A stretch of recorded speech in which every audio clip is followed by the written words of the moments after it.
Hi, I'm back. Yes, I'm in my bathroom. But we're going to be talking about 2020. What's next? What's coming next after all this quarantine, social distancing, and whatnot? So many people don't know what to do. They're afraid. They're just, some people don't care anymore. Um, some people think it's the end of the world. So I don't know. I guess I came here to see what you guys think and also to give you guys my opinion of what I think. Um, and what I've noticed and what I've seen. And, with opened eyes, I see a lot more than most normal people. So I can kind of tell you what's going on as far as how I see. Okay. So thank y'all. Hit the like button as y'all come in. I'll wait for a few more people to get in before we start really diving into that discussion. So, hey. Okay. So I think Trump definitely wants to lift the quarantine ban, or he wants control over it. And he does not want anyone to, do something different. But I think it's up to each state. Also, he's really revving himself up for the elections. He's putting his signature on the stimulus checks instead of the normal person that signs the IRS stuff. He got his signature on there. So when y'all get y'all check, y'all see his name up on there like, I'm giving you this money. Remember me. Basically, he's saying, vote for me, vote for Trump. On that stimulus check, he's like, here you go, from Donald Trump. People are going to be taking pictures of it. Now, listen. See, he's smart. That's why I can't even be mad, because he's super smart. He's just going, all they're going to do, if they do receive a check in the mail or a direct deposit, or I don't know, but if they get a physical check, they're going to take a picture of it and they're going to put it online, and it's going to be famous because it's going to have his signature on it. People are going to be like, oh, look, I got my check. I got my check. Look, Donald Trump signed it. Free advertisement, free campaigning, and whatnot. Now his hair is white. It used to be yellow. Now it's white. So, and it didn't turn white. He just stopped dyeing it yellow, and he dyed it white. Okay. So, so second term, he got to have white hair. Like, I've been through all this stress. Look, my hair is white now.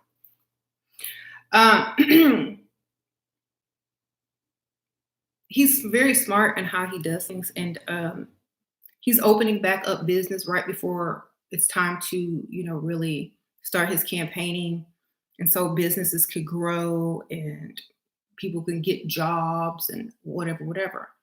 And so he's really taking advantage, like most people should, of this whole situation to help him get back into the second term of the White House. So by knowing this, you got to pay attention to what people's motives are, right? So people have different motives for what they choose to do. And plus, they know certain things, and so they're fine with doing what they're doing. We don't know everything, let's say, that he knows. So we can't even really debate anything, because there's things that he knows that we're missing information on, point blank. And as well as many other people. So to me, when I see people talking about this and their fear, and he says, it's okay to go back. It's good. I ain't finna wear no mask, A, B, C, and D. We already know that he knows something that we don't. So, I walk around, I see people with masks, with no masks. The meat plants are shutting down. A few of them already shut down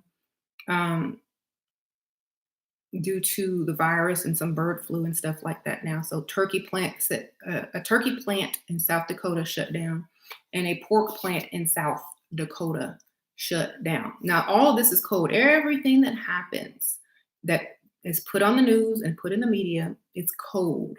Okay. Otherwise, it will be on your local news, and it will be very sloppily put together. Anything on national news is mostly code. Okay. So, go research the name Dakota, then go research what that name means, and keep going. And someone did mention something in my comments about, sacrifice or something. This is very true as well. I don't really go deep, deep, deep into this type of stuff because people get confused after this point because they're still living in duality in their mind and they don't understand. So I have to keep it on a certain conscious level on this channel. So a lot of the animals that they were going to slaughter for the meat are overcrowded. Like they keep producing, there's nowhere for them to go. They can't go get slaughtered. So they're just killing them without even taking them to the meat plant. They're just euthanizing them. Okay. So I know they said that we're euthanizing some of the pigs because they can't really take them to the slaughterhouse. So they're dying anyway, but they're just not being sent to humans. So, and then I see the turkey plant. Turkey plant, same thing. They're overran with turkeys. They're going to have to euthanize some of them turkeys. Now go look up what pork or a pig and a turkey represent. Okay. So around the same time, the same area, over the United States of America, a bunch of turkeys and pigs are going to be sacrificed. Now, two different type of species, two different types of animals. One represents, abundance and whatnot. One more represents greed and da da da da. Feathers on one just has, I guess, skin and fur. The Native Americans really had more tradition with the turkey, ritual with the turkey. Just go look all of it up. You gotta go look. Okay. I'm just giving y'all a few things to go research. So when you're simultaneously killing animals at the same time in a certain type of way, and the meat's not being distributed, cut up, and like fed to the people, the energy from that meat, quote unquote, or the souls or spirits from those animals are all, going up, and that's energy. Energy has to go somewhere. And so a lot of the testing or the rapture up of spirits and souls in a certain frequency, maybe they're using that meat and those turkeys as an offering to whatever energies are here. They want turkeys and pigs, or they want people. Two types of people, different types of people. Let's feed them some turkeys and pigs, and see if that's going to satisfy them, if it's going to help, instead. Maybe if we're feeding them turkeys and pigs and stop eating them ourselves, and we sacrifice something of ourselves, and we give up pork and turkey, maybe, or, basically meat, maybe we give that up. Maybe that's what they want. I don't know. But it's just something to think about. It might not last always, but it might be a temporary fix, or they might be trying to create a certain frequency or build a certain firmament in the air with certain spirits and energy. It's quantum physics. It's very scientific. Okay. Other than that, yes, they're not really doing too much meat. And I went to the store today. The meat shelves are not fully stocked. People aren't working in the meat factories. They're not slaughtering too many animals right now. So usually there's animal slaughter going on a daily basis or whenever, they're continuously slaughtering. Now, this is not a vegan video. I'm just saying they're continuously releasing energies into the air due to the slaughterhouses. Now, a lot of times when these energies are released in the air, they kind of take away a little bit of a covering or a veil in the sky. And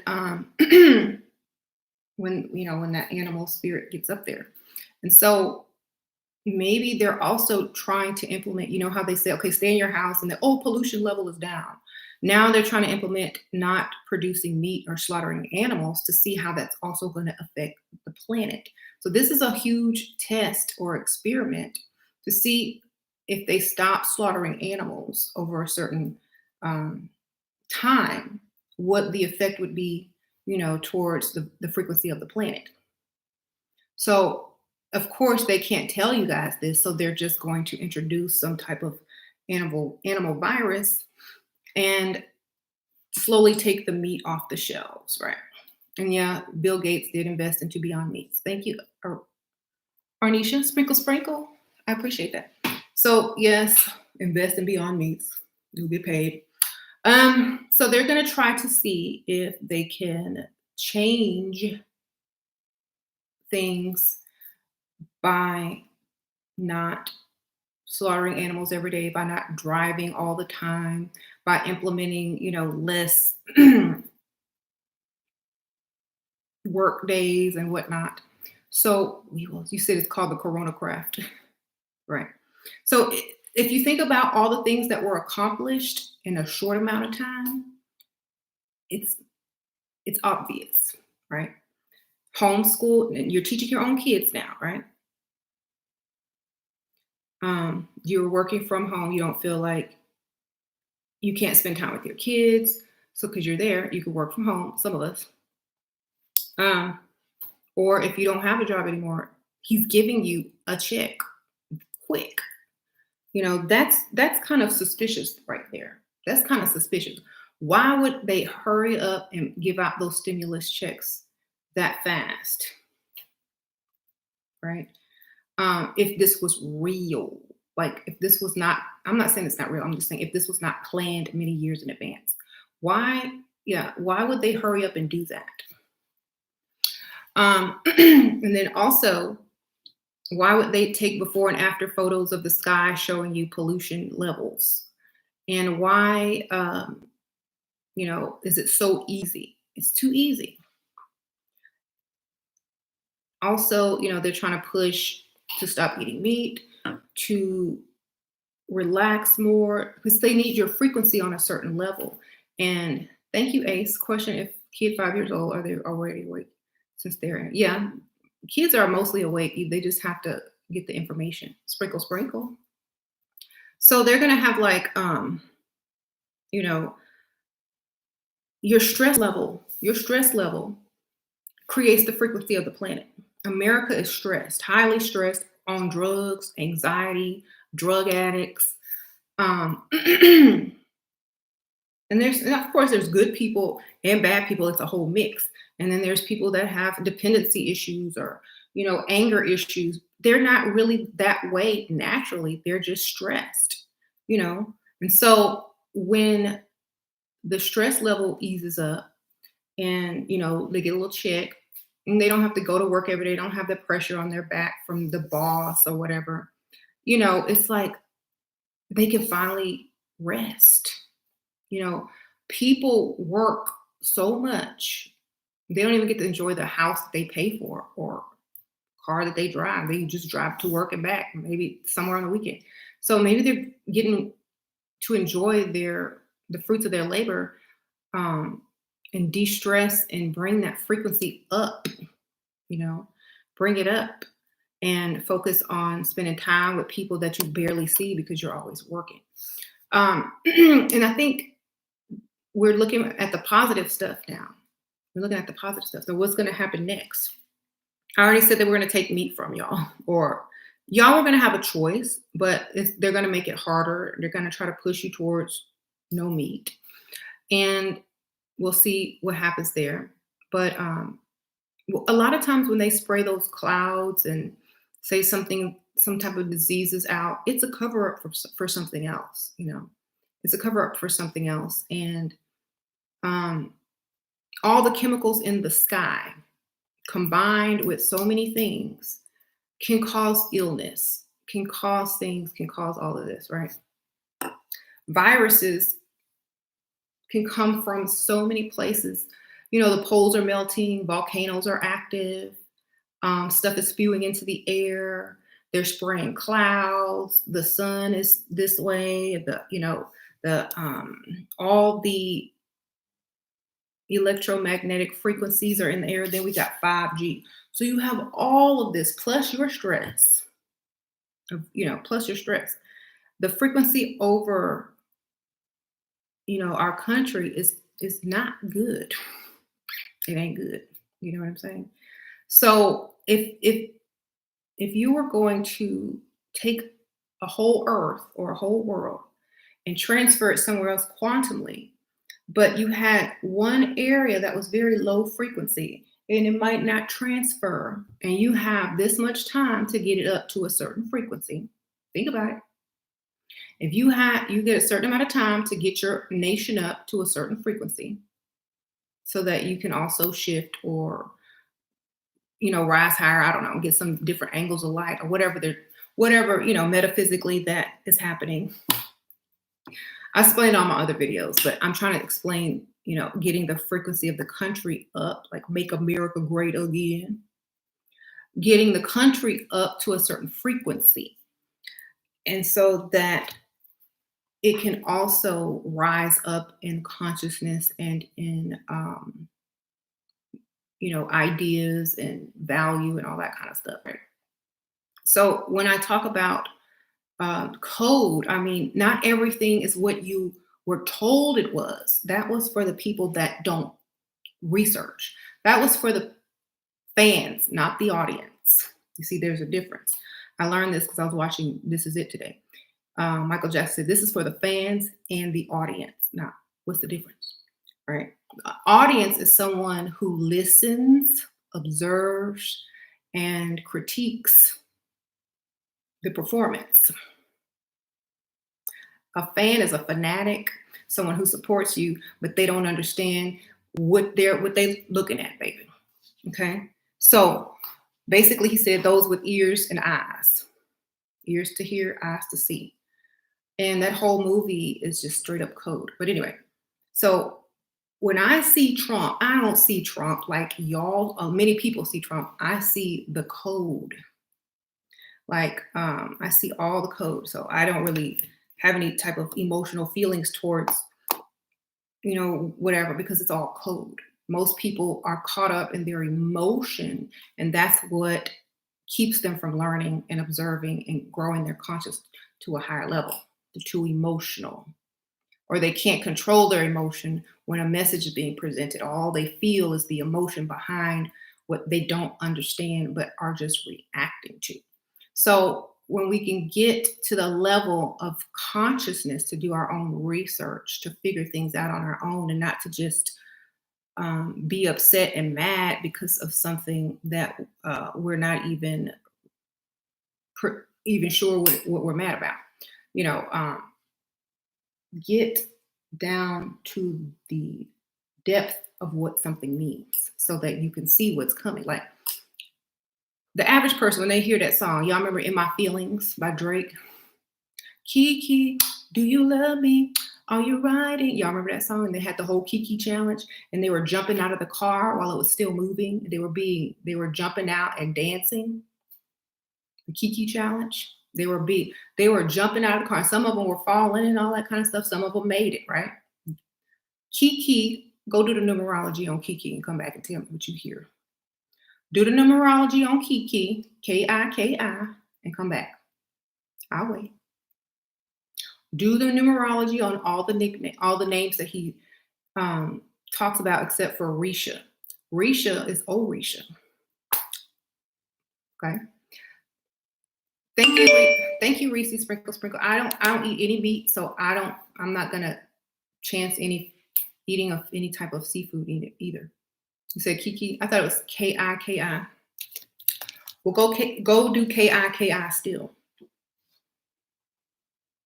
KK La, and then he got someone named Lala to play her, right? I'm gonna look it up for you. How did he spell it?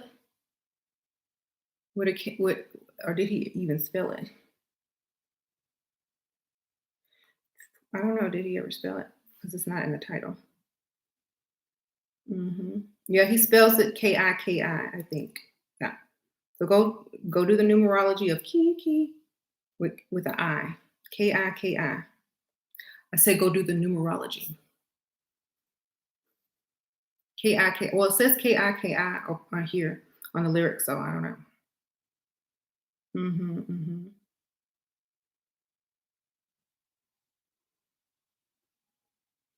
Okay. Well, I did go to the lyrics. I guess it's saying something different. Let me see.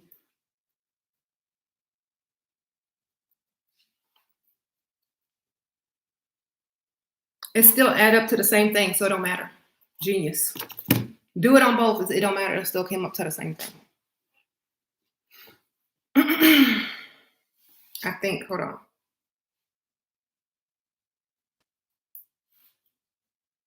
Either way you add it up, if you add it up, if you spell it different, you're gonna get something. Okay. Okay, let me get rid of this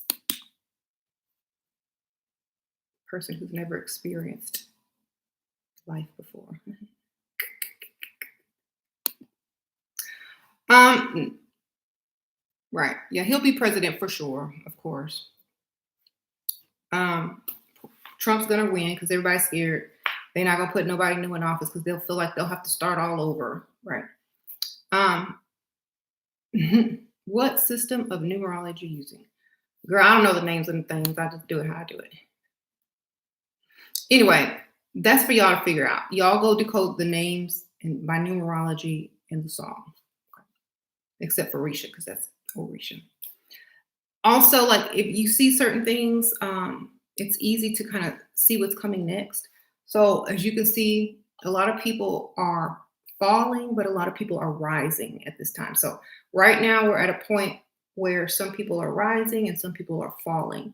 And the people that are rising are all those people who knew how to make it without anybody signing a check for them, without working in the mainstream, system. All the people that are really surviving right now are those people that are kind of like self-made or self-sufficient. They're not depending on anybody. So a lot of those people who didn't have a choice or didn't have didn't want to sacrifice, all their time, to a corporation and things like that. And they're thriving more now because it's like, okay, well, I'm going to choose. What am I going to choose? I have to make a choice. So a lot of people that thought that they weren't able to really be successful are now rising. And those people who thought that they were super successful, they might not have a job right now. So it's kind of like you're seeing the shift.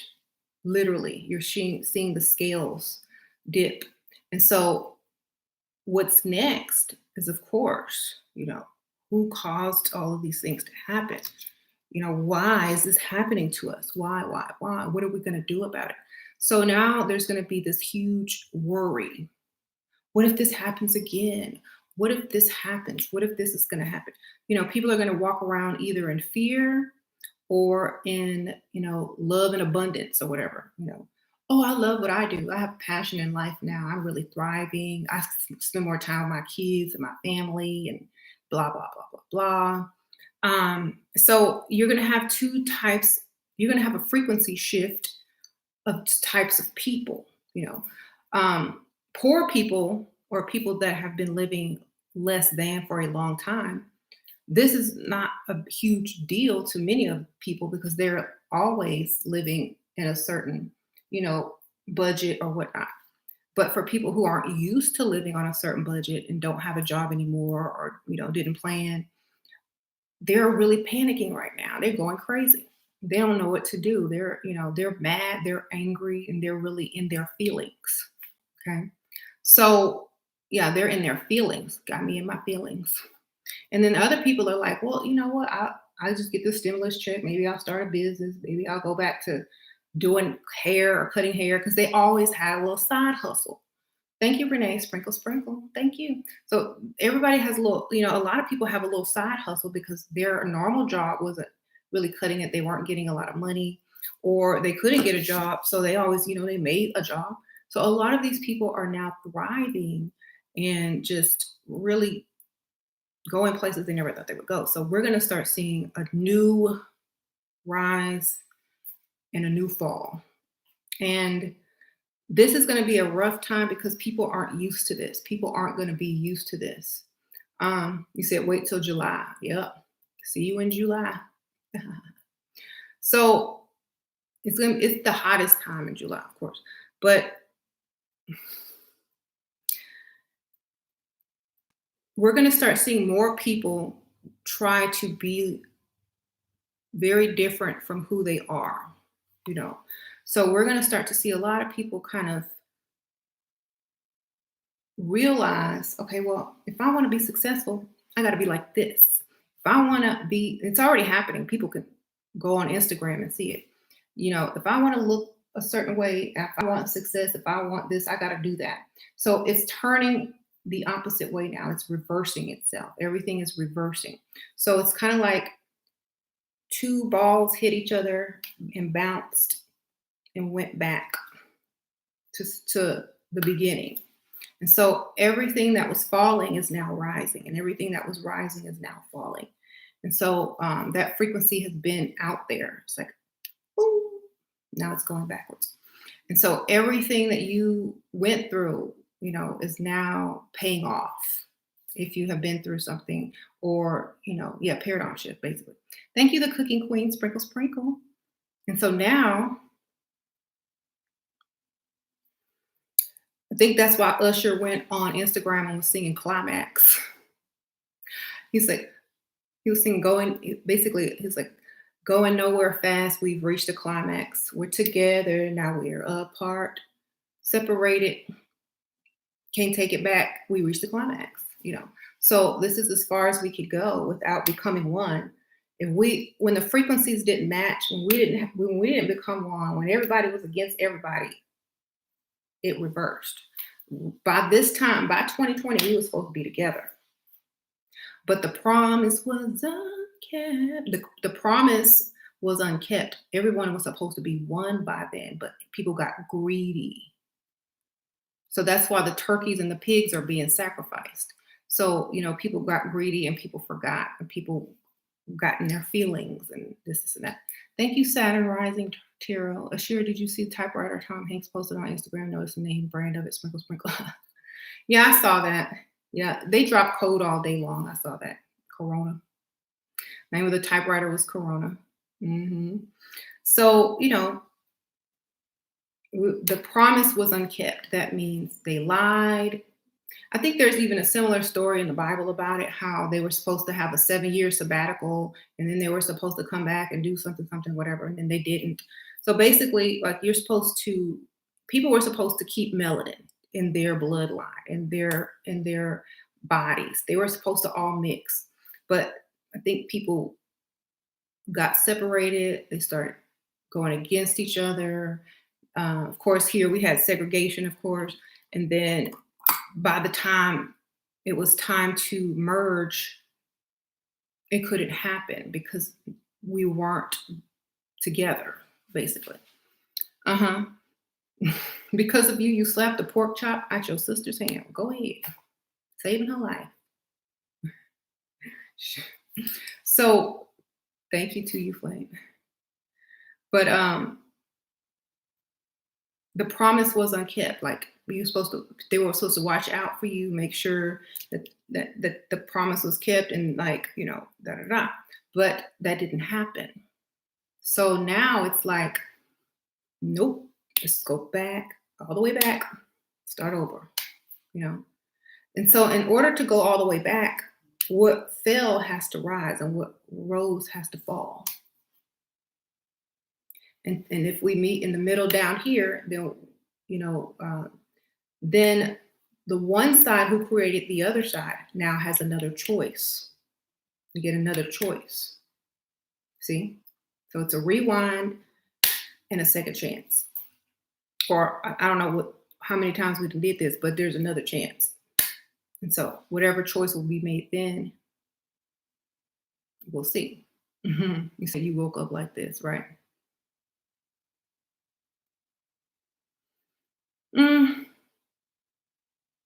Law of rhythm, correct. And so when the pendulum swings to a certain height, it has to come back unless something catches it. You know, you play no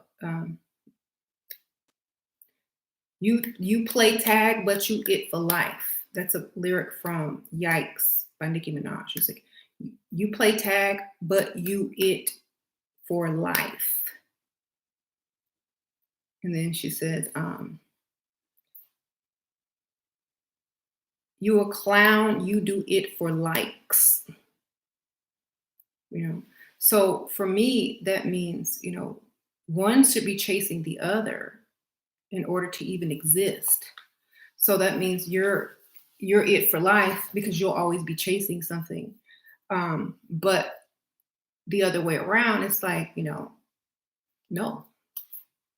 you don't need me. I don't need you. You need me, Jay-Z. So it's kind of like that. They forgot, or they were too greedy, or became too prideful, becoming, being one, because there's a 0 point.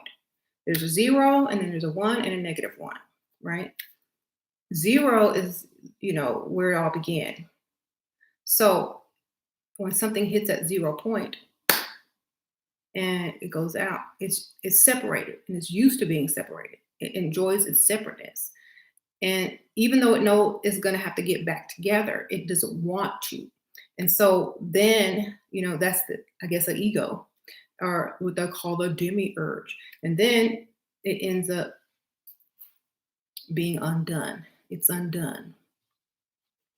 And then it's up to the other side to even make the decision to want to separate. Okay.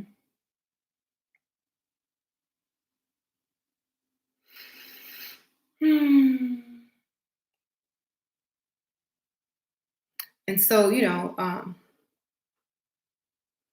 everything is going to rewind. Everything is going to rewind. You're going to see so much that you haven't seen, and things you would never think to see in your lifetime. It's going to be interesting. Now, if you don't know what's happening, now this is very important.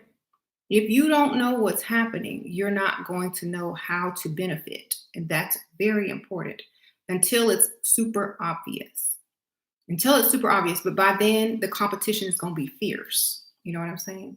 By then, you're going to have to get in where you fit in and actually do a lot of work. But if you can see and understand what's happening right now, you would really get on something, because you're about to rise into a position. You're about to get a lot of things you weren't getting previously. Knowledge wise, consciousness wise, you're about to wake up to some profound information. And thank you, Bossy Bree. Got the stimulus check today, and I never donate, but I want to say I love you. Thank you for all your best. Oh, thank you, Bossy Bree. Sprinkle, sprinkle, girl. Enjoy your stimulus check. Did Donald Trump sign it? Okay, thank you. Appreciate that. Sprinkle, sprinkle. So, yes, y'all have to realize that right now is the best time to get paid. All those people after the Great Depression, because that's kind of what this is going to be similar to, but not really. All those people during the Great Depression who got rich, they knew that after a huge fall, there's always going to be a rise. And whoever is there to rise and get on that frequency will rise. Okay. So I know a lot of the women, started their own companies back then in the 20s, charities, open schools and stuff like that, because people needed jobs and they needed training. So like a lot of women would open up like schools to teach women skills like how to sew, or how to do hair, all that kind of stuff, but some kind of trade school, right? So, and then the upswing. But then, something would happen, and there will also be a downswing. The downswing would come when something major happened. Always something major brings a downswing, like a coronavirus or a hurricane or the crack epidemic. The crack epidemic, right? I mean, before, so, if people are doing certain things, there'll always be someone to try to stop the rise or the fall, and they'll throw something in it. They'll throw a monkey wrench in it to slow it up. And so it might get slowed up for a while, but it has to happen because it's just the law of nature. So They threw the crack in there. They threw the gangster rap in there. They threw so much. They threw so much, and so, but it still didn't work. I mean, people are waking up. There are people online that I'm like, dang, I wish I could talk to them. They're like super, super, super, super conscious. And I'm like, dang. And so I know people are waking up in masses because 5 years ago you couldn't find that. So I'm like, what? So I know like children are awake. And if they know how to decode and see things for what they really are, there's no way for them to go but up. They can't be fooled by the okie doke. They're not going to pay attention to stuff and make decisions based on lies. They're going to know the truth and make decisions based on what they know. You see, they don't have to depend on someone to believe. They are going to just know because they're going to read between the lines. They're going to be conscious of what certain things mean. And they're going to be able to read the cues and the codes and understand that this ain't even real. Don't worry about it. Go do this. Go do your thing. Don't be afraid to act. Oh, everybody, oh, the market's crashing. No, it's best time to buy because it's cheap. And as soon as this whole thing is over, you're going to make a lot of money. So you're going to have to read between the lines instead of reading into the fear. People with the low conscious level, that means awareness level, like they don't know how to decode like I do, are walking around in fear. They don't know because they didn't research. And since they don't realize that they can just go on Google or they can just do their own historical research or go to the ancient texts and get the hermetics and the numerology on stuff. They don't know that. So they walk around in fear instead of taking the initiative to go educate themselves and to see what's real. And I think more people are able to do that now, or at least listen to someone who's able to do it and let go of some of that fear. And when people let go of that fear, their frequency gets higher and you attract more things that you desire. The higher your frequency is, the higher you can grasp. Okay. So it's kind of like this. If you manifest, but you walk around in fear, you're going to just bring more fear to you. If you're trying to manifest money, you got to manifest it in, the feeling of having it. That means being optimistic. Now, how are you going to, manifest, having $1 million, but you out here worrying about you going to die? Or you're out here worrying about, how, other stuff. So you have to be very optimistic when you manifest. And you also have to feel like you already have it and what you're going to do with it, plan what you're going to say when you get it, feel like you already got it. And then you're not even worrying about other stuff. And now your frequency is up here. You have to match the frequency that you want. Okay. And then, some people always ask the dumb question. And I hate this question, but I'll answer it. Well, I want to manifest $1 million, and I want to manifest the lottery win. Thank you, Teddy Marie. Sprinkle, sprinkle. Okay, so you manifest $1 million. Wonderful. Now, how long is it going to take for that $1 million to get to you? A paycheck at a time? Okay, you can work and make $1 million. It's not going to come all at once. So I always tell people, you got to make sure you're manifesting money making ideas so that you're always able to make money. $1 million is never just gonna fall in your lap that easily. You got to have ways for it to come in, and you have to actually be able to feel and imagine what it feels like to have a great idea that's successful. More people can match the frequency of having a great idea and imagine it being successful than they can ever imagine having $1 million, because you ain't never had $1 million. How do you know what it feel like if you've never had $1 million? So how can you match that frequency? If you've had $1 million, it might be a little bit easier to manifest another $1 million. But if you never had $10,000, if you never had $50,000, if you never had $100,000, how are you supposed to get all the way up to matching the frequency of having $1 million? You won't be able to do it. Okay. You know, if you walk around feeling unlucky, if you walk around feeling like you're cursed, if you walk around feeling like nothing is on your side, how are you supposed to manifest winning a lottery? That you can't get up. You don't feel luck like a winner. You don't feel like you're lucky. So you can't ever match it. Okay. But what you can imagine and what you can reach is having a good idea and having steady income that keeps increasing on a daily or weekly. You can imagine that. So work with yourself at the current state of consciousness and frequency that you are. More people are going to start realizing this and stop trying to do. It's kind of like someone who's reaching way out of their league. You know, you're going to realize you got to know thyself. And that's so important. More people are going to get to know thyself during this time in 2020 because they're going to have to. They're not going to have a choice. They're not going to have anybody to tell them who they are anymore. They're not going to have people to tell them what to do anymore because they're going to have to figure that out on their own. So this is a good awakening time because it's going to have you asking yourself questions for once.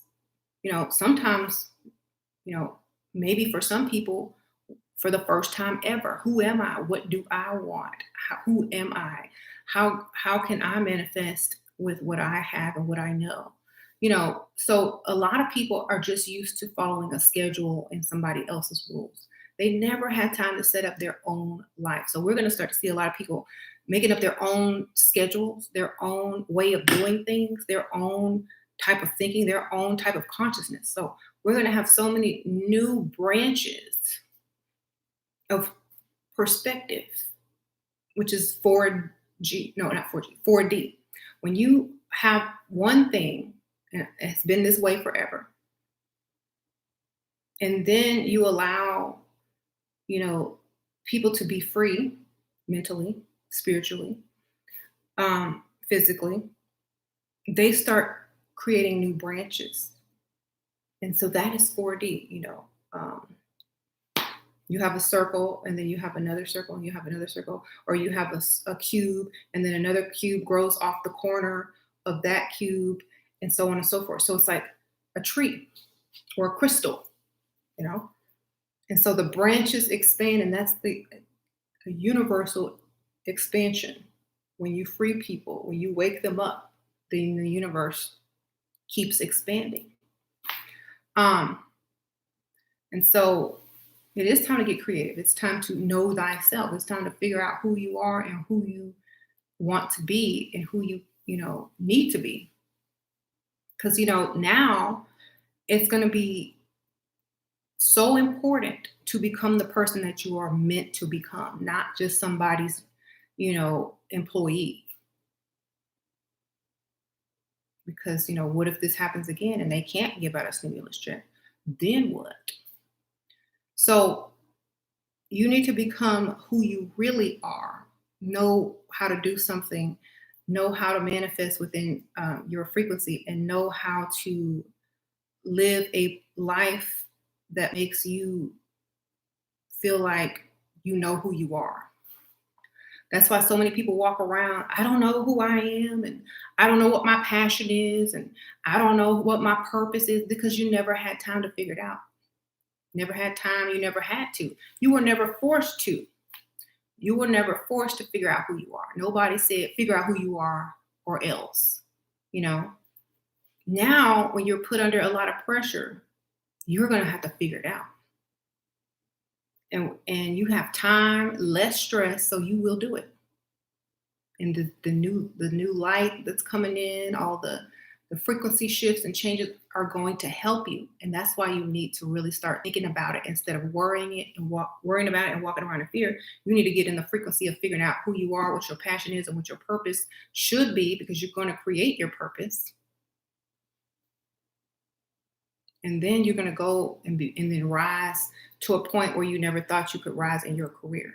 So, you know, a lot of people have been in the corporate world, have gone to school and gone and did their career, and then quit and started their own business or did something that they were passionate about, and they make way more money doing what they were passionate about than they did, you know, in the career that they probably have a degree in or went to school for or been working in for years.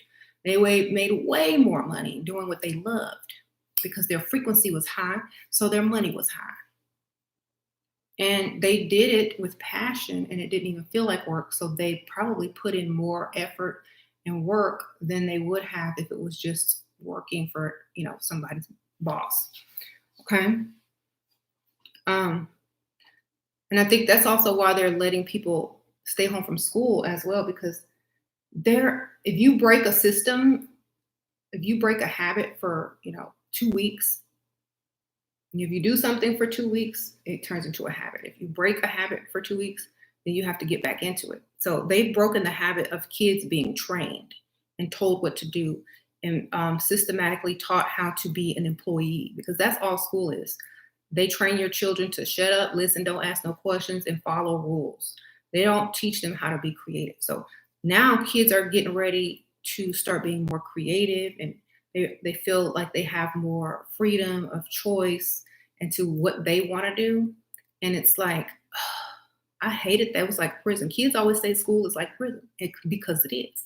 They're training you to be someone's trained employee, not an entrepreneur, not someone who thinks for themselves, but someone who doesn't ask questions or questions their authority or what even they're being taught. They don't question it. So now, parents, y'all are at home, either teaching your kids or just letting them be free, basically, and they are more creative.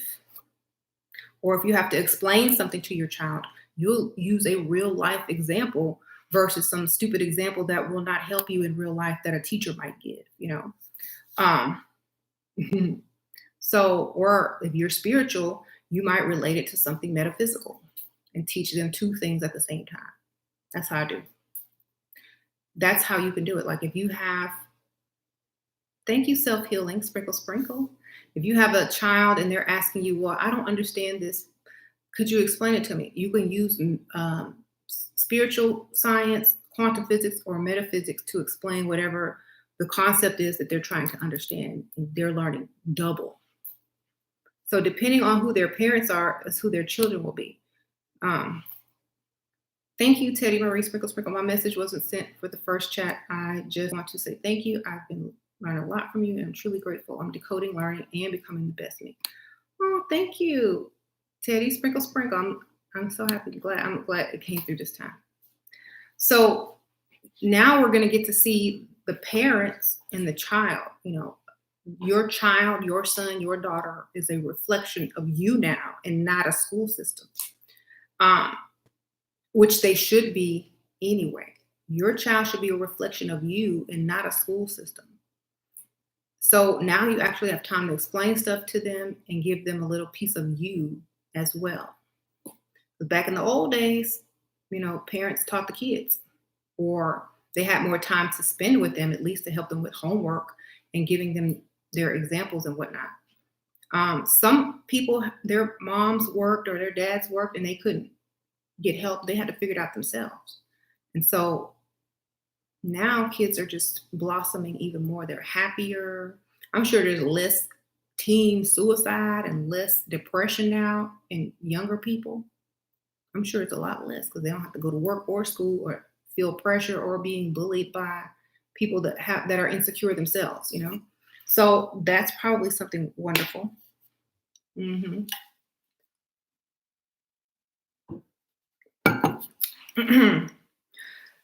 More things to come in 2020. Health.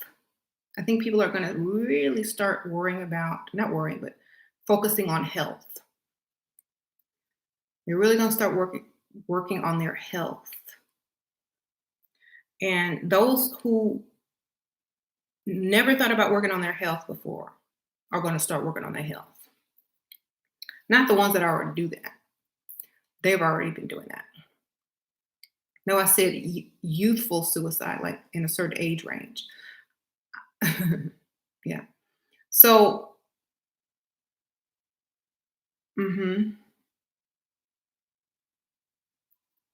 my kids' school, my 7-year-old daughter and I are bonding more, and so she's so smart. My oldest son is in middle school. He understands so much more now. Yep. Thank you, Kareen. That's wonderful. Mhm.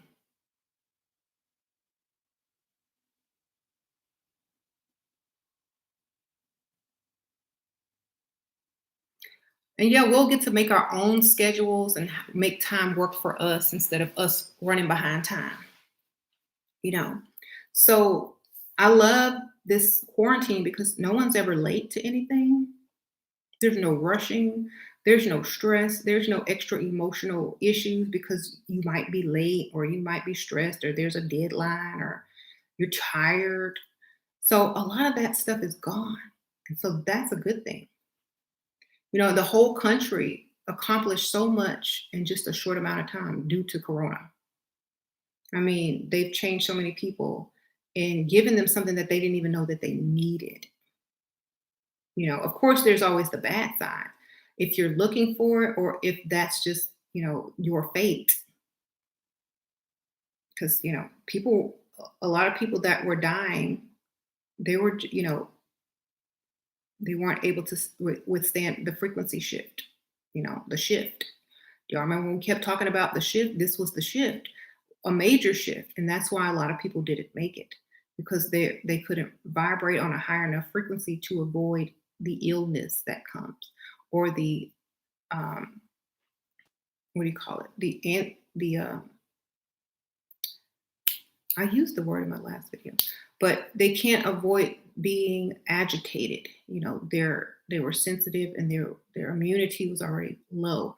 So the shift created a different frequency, which agitated the earth, which created, stuff coming out of volcanoes, which created, the heavens being shook, stuff falling from earth, from the sky, them having to hide it with spray clouds. So all these things were going to agitate the weak or the unhealthy, and especially the older people. It was going to shake them. It was going to affect them. Some people recovered, some people didn't. And this was what the shift was kind of all leading up to. And so now it's going backwards. People are getting better and da, da, da, because it's already happened. The dust is settling. And, the cheers has happened. The two universes have bumped. The red and the blue have bumped and are going back, whatever you want to call it. So now we're in resurrection mode. Okay. And this resurrection mode is going into summer to where, you're going to blossom and see something really amazing start to happen. And now it's going to get better from now. It's going to get better for some people. Just for other people who live and stay in that fear, that's what they're going to only attract. So you got to see it from a different perspective. hmm So I was going to show y'all something. Okay, I'm going to show y'all a photo. So I see this Kanye West and who's that? Chance album cover. Fourth dimensions, kids see ghosts sometimes. Thank you, Chanel. I've always wanted to sprinkle on you. Thank you. Oh, thank you. That was very generous. Thank you, Chanel. Sprinkle. Appreciate that. Okay, so wait till y'all see this album cover of Kids See Ghost by Kanye and it's a chance. I don't know. They made that out. Look at this. I'm gonna show y'all. Okay, so we have, I don't know if that's Chinese or Japanese. It might be Japanese. You see the volcano in the back spewing? And you see the weird looking virus things. And then this little Joker monster on top of it. And then another one over here. There's one in the east and one in the west. You see the volcano spewing out. You see the red sky and then the blue at the bottom. So, and look, fourth dimension, ushering in the fourth dimension. Now look at this. Y'all ready for the real surprise? Well, I did so much decoding today, I don't even know where to start. Okay. Volcanoes erupting in China or near China. January 12th, 2020. Trusting China, Philippine volcano or something. Philippine volcano eruption. Okay, let's see what else. I'll show you guys.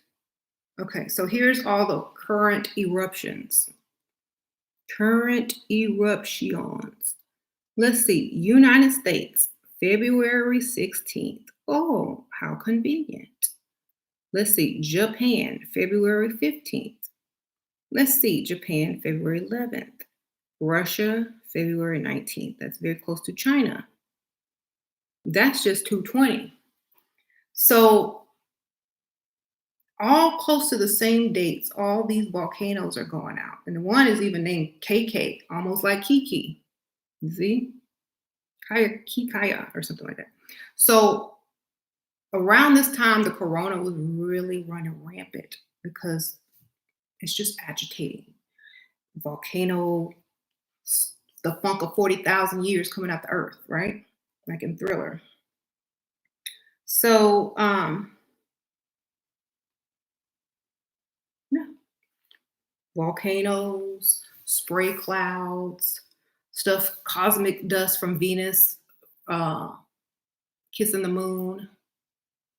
All of that combined is like to the immune system, and only the very strong and healthy and the ones who are able to become healthy to recover were, able to get through that. And a lot of that stuff's still going around because it's in the air. I remember someone, or I don't know if it was on this channel, someone said that they smelled sulfur in the air and where they lived. And I'm like, oh, do you live by volcanoes? And they were like, yeah. And so that's probably what it is. It's being pushed into the atmosphere. And, if that's why they probably had you quarantined, is wearing masks and staying in your house as well, because there's a lot of stuff in the air. And they also knew that being combined with all that pollution would have probably been a deadly mix. Like if you took a scientist and you mixed the stuff that comes out of a volcano, plus the stuff that y'all are spraying, plus the pollution that comes from traffic and plants and all that kind of stuff, and you add all of that up, that's not a good combination. That causes a lot of stuff. So, people's lungs have different, ways of dealing with pollution. Some people are very sensitive to smell. Some people are very sensitive to, certain types of pollution. And they get sick very easily because it triggers them and agitates their lungs. So we still have a lot of people that are getting sick because a lot of stuff's still in the air. These things are still erupting. Okay, these things are still erupting, as y'all saw when I showed you the screenshot. Just go Google erupting volcanoes or volcano eruption 2020, and this probably will pop up. So these are still erupting. See, continue. That means they're still spewing out stuff. You see? So all at the same time, you have all these volcanoes continuing to push stuff out. So that means something underground has happened, under the earth surface. So to make all these volcanoes start spewing out, it could be just toxic fumes, it could be whatever, but they're all doing it at the same time all around the world. And I went out today and it stank outside. Like there was a weird smell and I smelled it. My nose is very sensitive.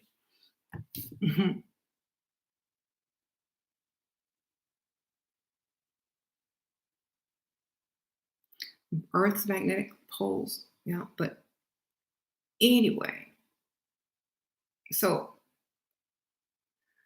a lot of people here's my thing. If you are very smart If you are very smart, you understand that stuff that's been put in the earth or that's been in the earth for years and is getting airborne and ice on the poles melting, you know, stuff being airborne, people eating animals that's probably also breathing in this stuff. And, you know, it's a mix of all the things that are happening at this time that's creating illness. Because think about this, a virus, now this is just the truth. Most people don't even know, most people can't even catch certain viruses because their immune systems are not low enough to get it. So is there really a virus or is there just many people with low immune systems? You understand what I'm saying? So if I'm not sick, if I could walk around looking normal and going outside and whatever, and if I wear a mask because I don't want to suck in spray clouds, but I'm not sick and I don't wash my hands 1,000 million times a day or freak out and buy 1,000 pounds of toilet paper, does that mean that the virus is real or does it mean that it's not real? It's both. That's the whole point of a paradox. It's both, depending on what you are. Depending on what you are, depends on which way you bounce, baby. Depending on who you are, who you know you are, who you became, depends on if there is a virus or not. Okay? So if you have a high immune system, there is no virus. If you have a low immune system, watch out. You might catch it. You see? Same. It's just that simple. People are making healthy people freak out, lowering their vibration, thus lowering their immune system. So if you want to rise, rise. If you want to fall, fall. If you're falling and you want to climb up, get healthy. Then there won't be a virus. Yes, there'll be stuff in the air, but if you're smart, you'll be aware of that. You'll be aware of that. You'll be like, okay, well, let me check what's going on outside in the air today. Is there volcanoes spewing out crap that the news can't make money off of telling us about? If they had told us, oh, there's some volcanoes and we're spraying as well to hide stuff in the sky and, just stay in your house because there's too much chemicals outside. Just stay in your house for a few days, or if you go outside, wear a mask. They can't make money off that. None. And if you're about to fall, if a lot of your systems and industries are about to fall because a bunch of people are getting ready to wake up and see lies for what they are, you're going to need to grab all the money you can grab by selling lies, you see? So if you know y'all about to hit and you about to fall and these people about to rise, you finna grab all the money you can grab before they go ahead and get they, sprinkle, sprinkle. Thank you, mandatory royalty, sprinkle, sprinkle. Sheila, thank you for all your knowledge and tough love. I filed for divorce today. Shift to levels. You're shifting to levels. Everybody don't deserve to come love in me, some me. Loving you, some you. Yep. Everybody don't deserve to go. You said bye, and that was your decision. And if you feel empowered by it and like you're getting better, then congratulations. Sprinkle, sprinkle. Okay. Or you a little divorce party or whatever you got to do. So when you understand what's going on, you're not going to give your money away. You're not going to worry about things unless you do have the symptoms. Then oh my gosh, my immune system must be low. But if you get into your consciousness, if you start learning, you won't let your immune system get low. You ain't going to be putting garbage in your body, knowing what's coming. You won't put it in your kid's body either. And you won't worry about, if there's a virus or not. Because even if there is your immune system high enough not to even be worried about it? Okay. There's, like, do y'all worry about the flu? Do y'all worry about dying of the flu? Because more people died of the flu because they have a low immune system. But we don't walk around worried about dying of the flu because we feel like our immune system can handle the flu, right? Oh, well, yeah, that's just a flu. That ain't nothing. But some people, they can't handle it because we've been steadily, you know, being bombarded with chemicals and frequencies and radiations to lower it. But if you're not, like I said in my old video, you're not working on it to build it, but they working on it to lower it, then who's winning? Right. Who's winning? If 5G radiation is out there and it's lower, you think it's lowering your frequency every day, why aren't you building it every day? You know? Sorry if I'm glitching. If you know 5G is lowering stuff and spray clouds is lowering stuff, why aren't you building yourself up every day? Right? Makes sense, right? If somebody was taking money out of your account every day, you gonna let them? Thank you, Scorpio Diva. Scorpio Diva. Obama would have gave us 3 bands, food stamps, and a phone. Sprinkle, sprinkle. Well, that's good. I'm not political for a reason because I see things from a coded point of view. And see, y'all don't see what people's roles are. They're not jobs, they're roles. When you watch a movie and you see a role being played, when someone writes a character, they write the character to create certain feelings inside who's ever watching that character. They write the character as they are to make the reader or the viewer think. They do a lot of stuff on purpose because they know the reaction that it's going to get.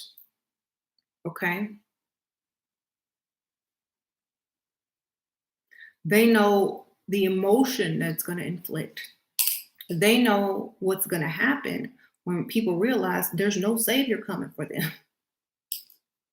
Okay? Never was. Go look in the mirror. There you go. What you going to do? Okay? Save yourself. Eat right. Stop depending on everybody and their mama and get to know who you are so that you can know what you can do so that you can go do it. Remember back in the old days before there was a system, everybody knew who they were. There was no question. You didn't have some villager running around, I don't know who I am. I need to find myself. They did. That's what they were doing. So they weren't waiting on somebody to help them. They were doing whatever they needed to do to get stuff done. So this system is basically falling and y'all are rising in new ideas and self-knowledge. So Obama was the change that ushered that in. He came up there and showed y'all, look, even though there's a black president, this system is still ending. I still ain't gonna help you because you don't even know who you are. Okay? How can I help you when you haven't helped yourself within? How can I help you when you don't know who you are? Okay, are how can I help you when you depend on me? What happened when I'm gone? What happened when my term is up? So he helped everybody else. And he said, told you I wasn't here to save y'all. Look in the mirror. That's like, everybody says, well, Jesus was black, or, the gods is black and the gods is this. But okay, then why do you need a savior? If you are made in that image, if you are made in that light, why do you need a savior? If they're just like you, then you should be able to save yourself or save somebody that looks like you, and they'll save one and they'll save one. But one person can't save a whole country or a whole world. That's too hard. People have to start with themselves and save themselves by figuring out who they are and what they want. People wear masks but still don't wash their hands. All the masks do nothing. They just keep spit from spewing on somebody when you cough or sneeze. That's all the masks do. And it also keeps in a mini filter on the poisons in the air, but it's not really too much of a filter. Thank you, Alchemy of Life. Sprinkle, sprinkle. I've been researching quantum entanglement. What books do you suggest? Thank you, Sprinkle, sprinkle. Quantum Physics in 5 Minutes. It's a little book about this small, and each page explains part of a theory in layman terms. And you can order it on Amazon or whatever bookstore you like to order from. Thank you. Thoughts on our shadows. Well, what is the shadow hitting? I mean, what is the light? The light hits something and makes a shadow. Okay. When the light hits something and there's a shadow created, it's the same thing as this. Okay. When the light hits something, then it casts a shadow. So if you know that side already. Most people go, I don't know my shadow. Yes, you do. It's anything that keeps you from rising. It's anything that keeps you in the darkness. Now you know your shadow. You met them. Time to rise. Okay, get up. Stop trying to make it more complicated than what it really is. You know your shadow. You know every excuse that you make. You know every reason why you don't want to become great. You know all of that. Figure it out. You know every fear that you have.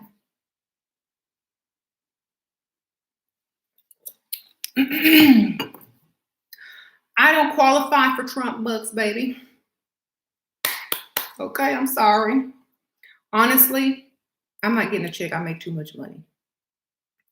And I don't have a boss, you see? So I do what I love. I help other people. I help other people figure things out and get information and knowledge.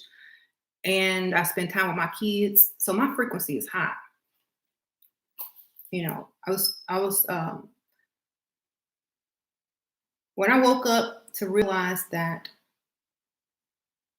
I wanted to never work for somebody again or never have to worry about money again. I just had fun and did what I wanted to do, you know. But it's very important to have a foundation or to have support or to build your own support at the same time. You know, you don't have to overwhelm yourself with something. You could start off small and then grow. But it's sacrifice. Most people don't like sacrifice. They don't like discipline. So a lot of people don't understand how to transition from this to that. You know, it takes time. People think it's overnight. It ain't overnight. Y'all, I've been on YouTube for 10 years. Now, not on this channel and not on my other channel, but making edited videos, and I wasn't even getting paid. So I worked for like 4 years, maybe, for free, giving out information because that's what I did in my spare time. You know, it was fun for me. And when I developed that passion, my frequency rose. You see, that passion to do something, to share, to help is a high frequency. And the higher your intentions are, the easier it is to grasp that in which you manifest. So you gotta love what you do. So if you hate your job, but you love a hobby of yours, do your hobby and keep doing it and keep doing it and keep doing it until your frequency is so high that somebody say, hey man, how much is that? Can I pay you to do that? Or hey, how much would you charge me for that? There is your business, baby. There it is. Cha-ching.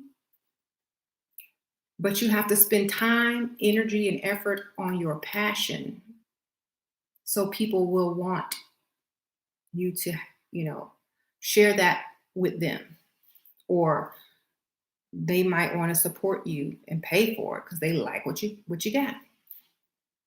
But if you don't spend time on yourself, you don't develop any kind of special thing about yourself, even if it's giving advice, even if it's doing hair, nails, you know, helping people. I don't know, whatever y'all would do, you know, whatever your passion is, you know, drawing, doing portraits or whatever. If you don't have enough time to spend and invest in yourself and do something you love, but you just spend time watching TV, you can never grow in your passion. You will never find yourself. You're going to find them characters on the movie. You're going to find, you know, reality TV, but you're never going to find you. So I suggest, if you want 2020 to work in your favor, turn off your TV and find yourself. Do something, pick up something. If you had a talent when you were young and you lost it, get it back. If you think you're good at something else now, then start doing that. You know, Figure it out. It could be anything. If you're good at making hair bows because your daughters keep breaking theirs or something stupid like that, make hair bows and sell them. Who knows? I mean, just the simplest, stupidest thing that you love doing could be your ticket to success. You just don't even know because you're so brainwashed to think you got to go work for somebody, right? You're so programmed by the TV to follow a system like work hard. No, make stupid hair bows and put them online and send one to this person and have the where'd you get that hair bow? Oh, here you go, this little shop on Etsy. Oh, that is so cute. I want to order 12 of them. I have a girls basketball team and these will match their uniform. See, you're rich. Well, can you advertise in um the school newspaper or the school website or whatever, I don't know, for a whole elementary school? Can you buy an ad in their little thing? Okay, all the mom's gonna buy. Mhm. Oh, okay, field day or career day. This is what I do. I make bows. Da, da, da. Oh, I want to order some because everybody else parents gonna be there. Oh, I want to order some. See, go to Joann's and buy you like $10 worth of ribbons and some hot glue and the little things to glue them to. You're rich. Thank you, Kobe Dylan. Love the hair. Also, how can I into my intuition more? In order to get into your intuition more, you got to know yourself. How can you know anything else if you don't know yourself? So if you know yourself, you believe in yourself, you trust in yourself. When something comes to you, you know it's true because you know yourself and you know your frequency. Your frequency is high. It's not gonna bring you back some crap. Okay. So know thyself is the most important thing because it's gonna take you to a higher level. And your intuition is gonna work on a higher level. Everything you do, once you know yourself, is always gonna be on a higher level. After that, do that first. You can't do that. You could never really manifest or vibrate on a higher level to bring you what you actually desire. Um, you said passion. She knows it's not magic, it's your human right. Wow, yep. Passion is magic. What are you talking about? Y'all want me to tell you how passion is magic? Because it takes you to a higher frequency. That's what magic is, right? It's a frequency to bring you what you want. That's all it is. It's a frequency. Everything is a frequency. They just call it magic because they can't explain it like this. Um, and also a lot of people call it magic because it works like magic. Like, wow, can you believe it? It's a miracle. hmm To some people who know, it's normal. To some people who don't know, it's magic. So if someone comes up to you and explains, "Oh, well, things just come to me. It's so easy. I don't know." To someone who is a negative thinker or lives in fear and their life is miserable, and one thing bad happens to another one, that's magic to them. Because you can't just tell them, "Oh, just think positive," because they don't understand what positive is because they're living in negativity and in fear. So you have to introduce, like when you want to explain something to somebody, you got to introduce passion. Okay. If you have someone from the worst area, the worst poverty stricken area, and they find something that they love to do, they can take themselves from the least to the most by their passion. I mean, look at all the musicians, look at all the artists, look at all the creative people, look at all the people who wrote books, and then look at their humble beginnings.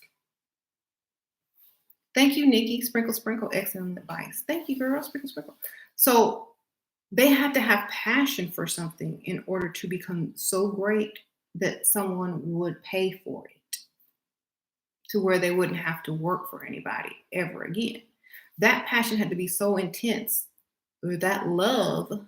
Everybody's saying, oh, the frequency of love. They're not talking about love like with you and a man, or love with you and like other people. They're talking about love of something that you are passionate about. I love to draw. I love to paint. I love to do hair. I love to sculpt. I love to do makeup.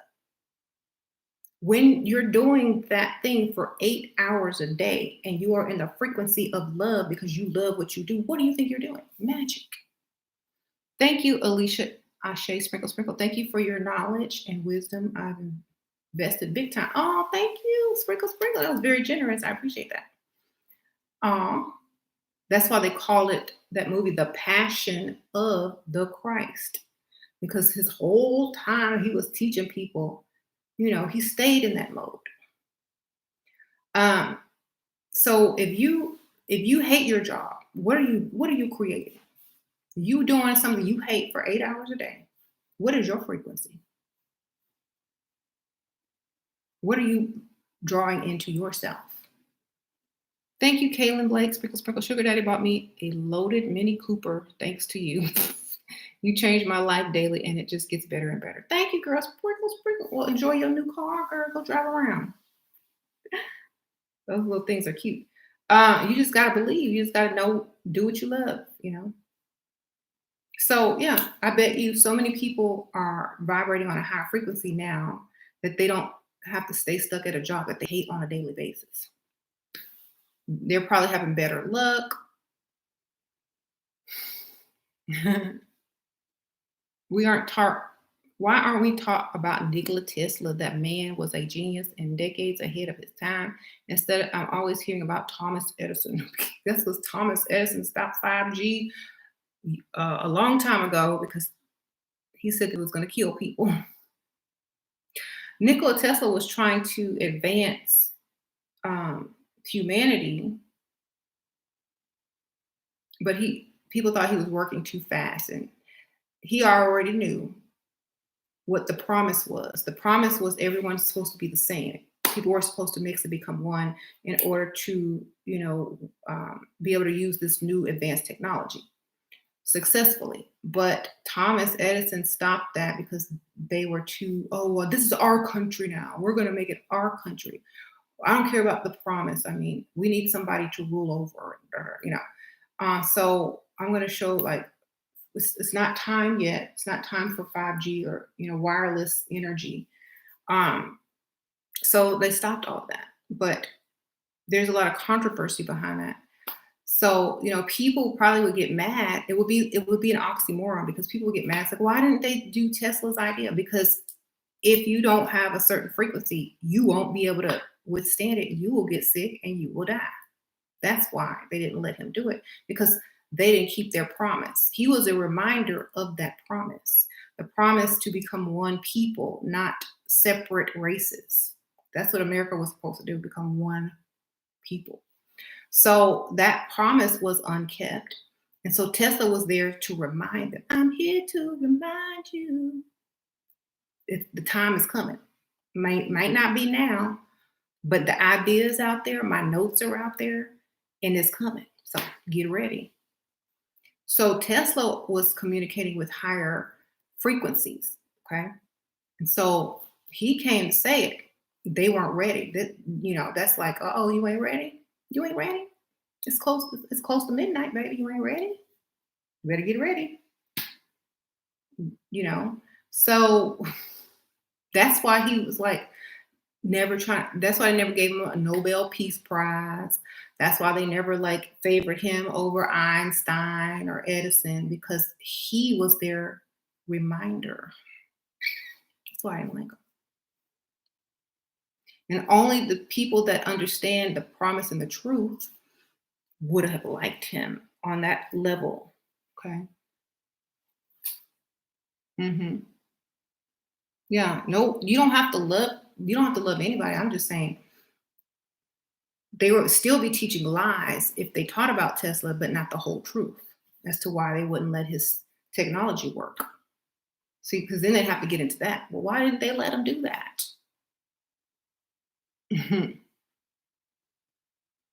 Right. They were jealous of him and that he was their reminder of what time it was. Because he claimed to be talking to aliens or something from another dimension. And he was telling them that what's to come. He was telling them all of this stuff, and they knew it because a lot of that stuff is from ancient Kemet. But they knew what time it was. He was reminding them of what time it was and what was coming through. And so after April 30th, folks still need to stay home. They can do whatever they want, but hopefully they'll have a new mindset and a reset and a resurrected type consciousness that's going to help them do something different now. Because they're always saying it on the news, well, nothing is ever going to go back to the same. There's the new normal. Okay, you shouldn't want to go back to the same thing. You should have learned something or continue to learn something and make whatever your life was better for you and better for your family. You shouldn't go back. Thank you, Anaya. It isn't the entire world meant to become mixed. Yeah, everybody's supposed to be one. Or everybody's supposed to be trying to become one in the process of it, but it's just this.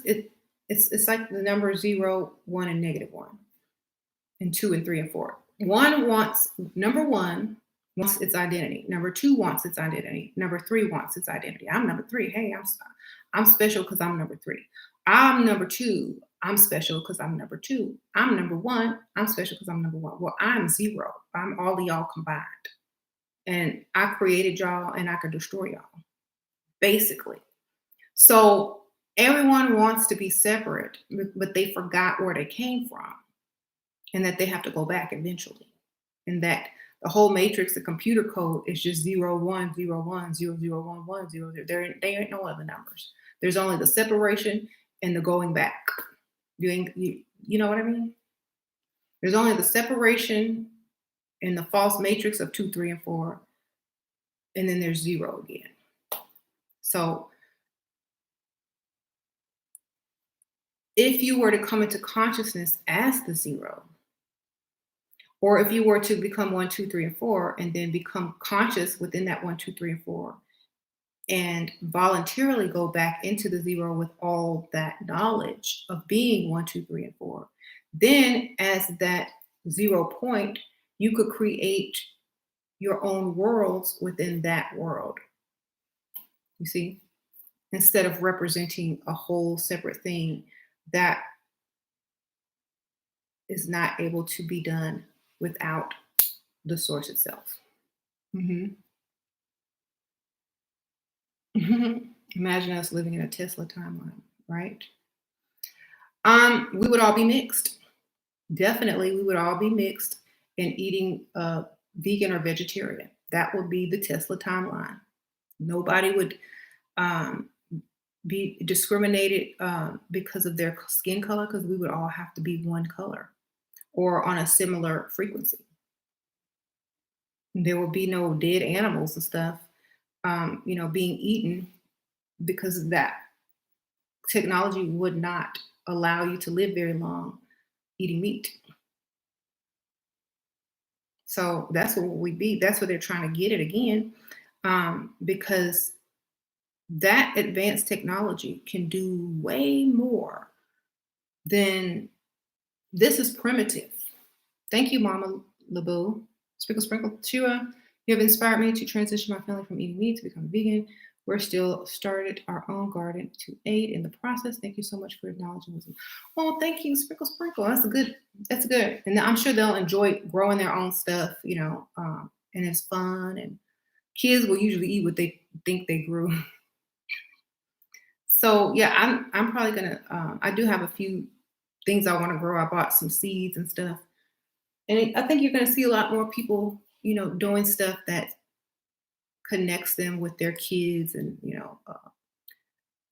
feel like they're actually doing something good for themselves, like a little garden or whatever. People need to have something like that. Everyone should have something like that, whether it's a plant in your house that you water, whether it's something else that you give energy to and that you can receive energy from.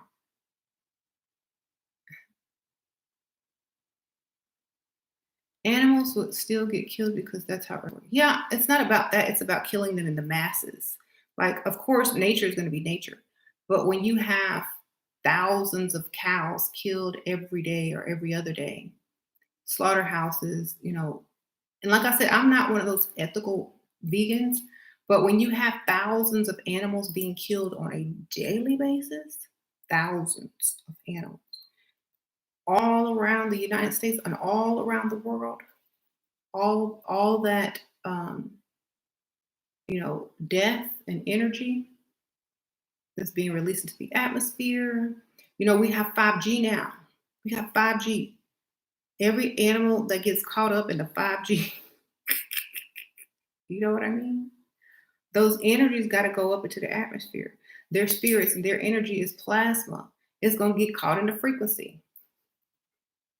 So now you have all these mad animals. Okay, now think about this. So animal spirits or souls get caught up in 5G, right? And here come a new baby cow that's in the pasture. You know, it keeps getting recycled over and over to die again. Can you imagine that? If you were reincarnated as a cow and you got back into the womb of a slaughter cow and they birthed you and you came out, was fed, and stuck with hormones, and then got killed again, and that's your only memory for eternity. Think about that. So that's, and I think it was in the Gospels of Judas, and it was talking about how you need to treat the humans and the animals, how treating humans and animals similar. That means stop killing them because that's what's going to happen to you. Think about it. If your frequency ain't high enough when you die, you're gonna get caught up in a 5G too. And when you choose to reincarnate, if you didn't have any children or offspring with a higher frequency, you got to go back into the same frequency that you came from again. Only to when you die, you got to get caught right back up in the 5G. So they're telling you with the animals, this is what's going to happen to you. You're going to be farmed, slaughtered, and recycled to suffer the same thing again if you don't wake up. I once read this vegan philosophy said that basically people who eat meat vibrate lower because they are consuming suffering souls. Sprinkle, sprinkle. Well, that's what I'm saying, but I broke it down scientifically. Yeah, that's all spiritual. People are like, oh, it's an animal, it's an animal. Right. But if you're like this, say, oh, I'm home, get to heaven, and then you get snatched up in a frequency or a 5G or a radio wave, and you can't go nowhere but circle the earth, help people listen to music or, FaceTime with somebody. That's all you get to do. You just get to be used as energy, like those people that were being used as batteries on the Matrix. So, and then finally you get out, baby cow womb, you get to go back in, and then you're born, yanked from your mother from birth, stuffed in a little thing full of other cows to be slaughtered once again. So the same thing will happen over and over. They're showing you what's going to happen to lower frequency people. You see what I'm saying? It's like, it's not so far as ethics, it's a warning. It's a scientific, frequency that's going to take your plasma, your electricity, your soul, and it's going to snatch it, and you're going to get caught in the waves because that's exactly what's going to catch you, the 5G, a net.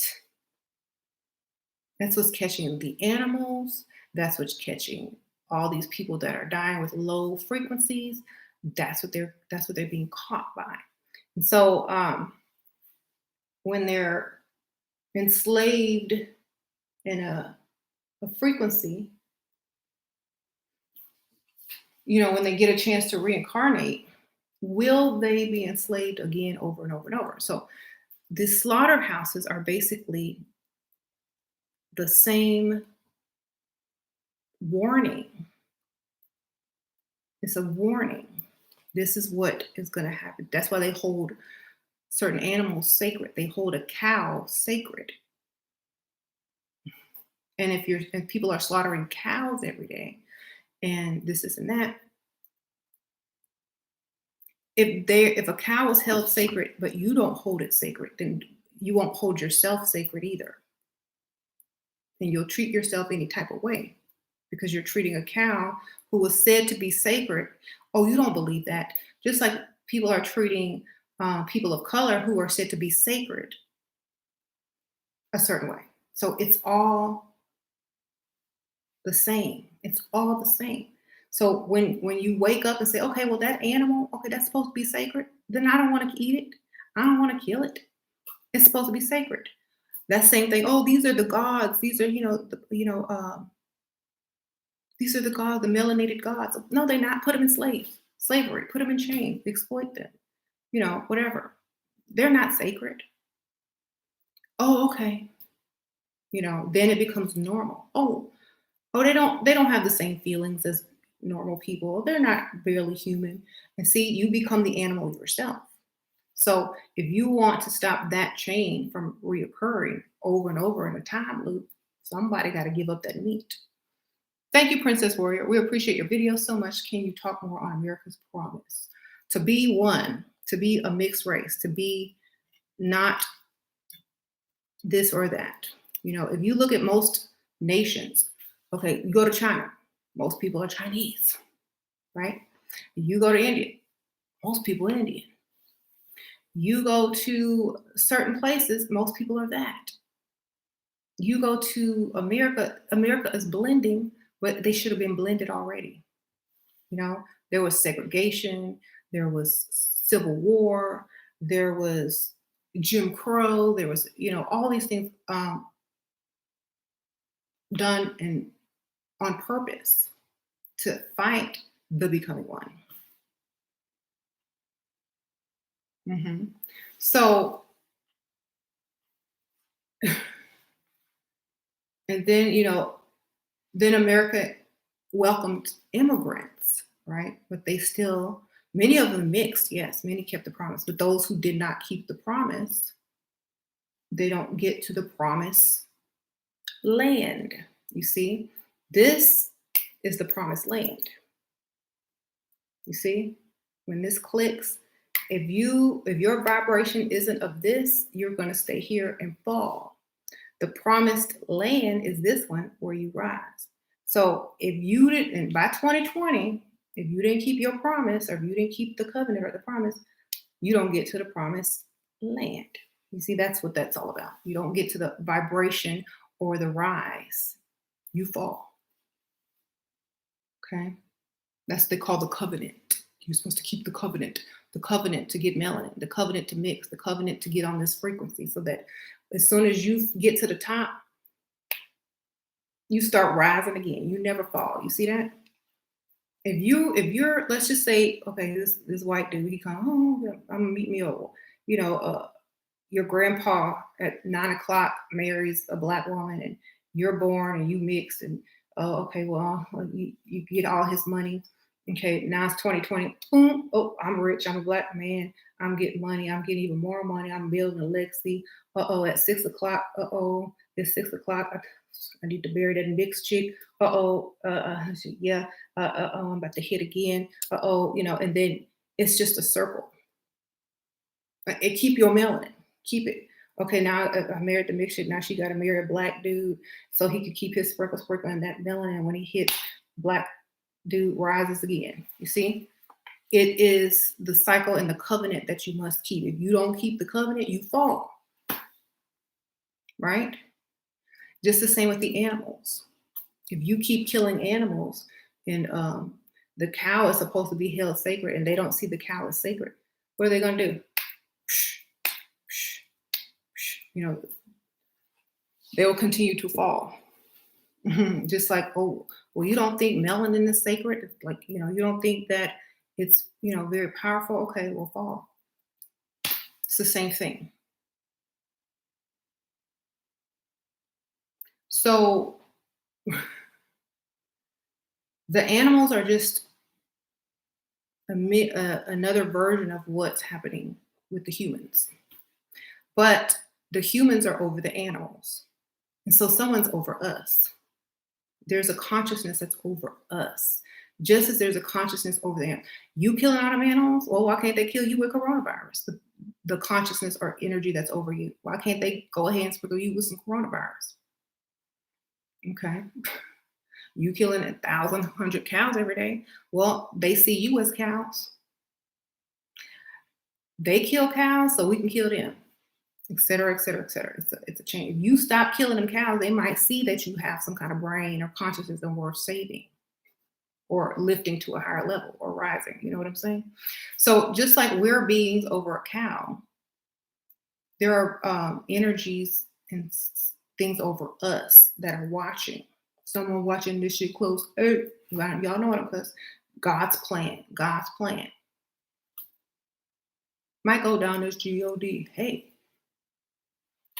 So if you treat cows this way, or pigs, or whatever, chickens, they don't think it's anything wrong with treating y'all that way. And so forth and so on. If you change, if you saw a monkey get conscious and stop acting a fool and start writing and reading and meditating, wouldn't you try to see what else they could do and give them more to see what else, how higher they could rise? If they showed some level of growth on their own, wouldn't you pay closer attention? Wouldn't you say, hey, wait a minute.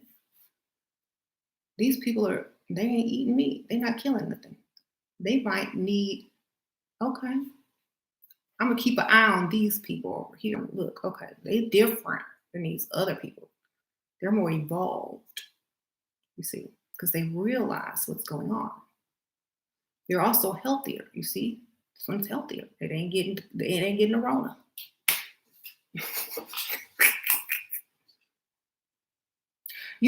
The factories are getting overcrowded because there's the earth is getting overcrowded, and there's a meteor coming right now that's going to blow dust over them.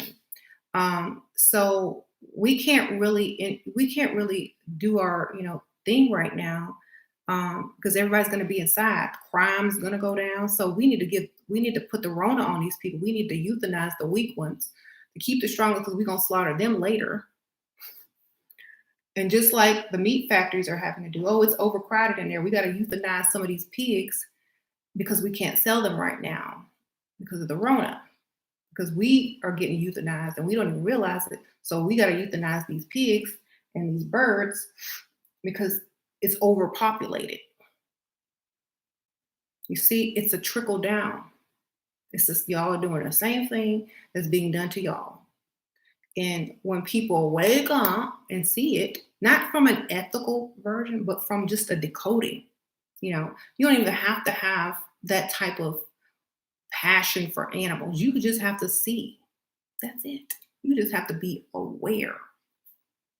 It has nothing to do with, oh, that's nature. Yeah, nature is a whole different system.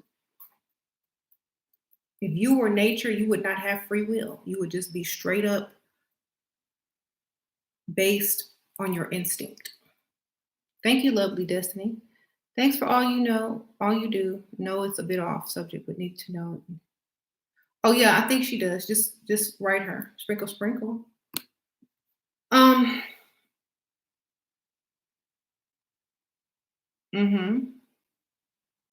So the plague or the coronavirus is just like, the swine flu for the birds. I mean, the swine flu for the pigs, or the mad cow disease for the cows, or the euthanizing of cows because we can't slaughter them right now because something is in the air and people aren't eating, or people aren't shopping, or people are going to get sick if they work too close to one another. So they let all the cows back up and overpopulate.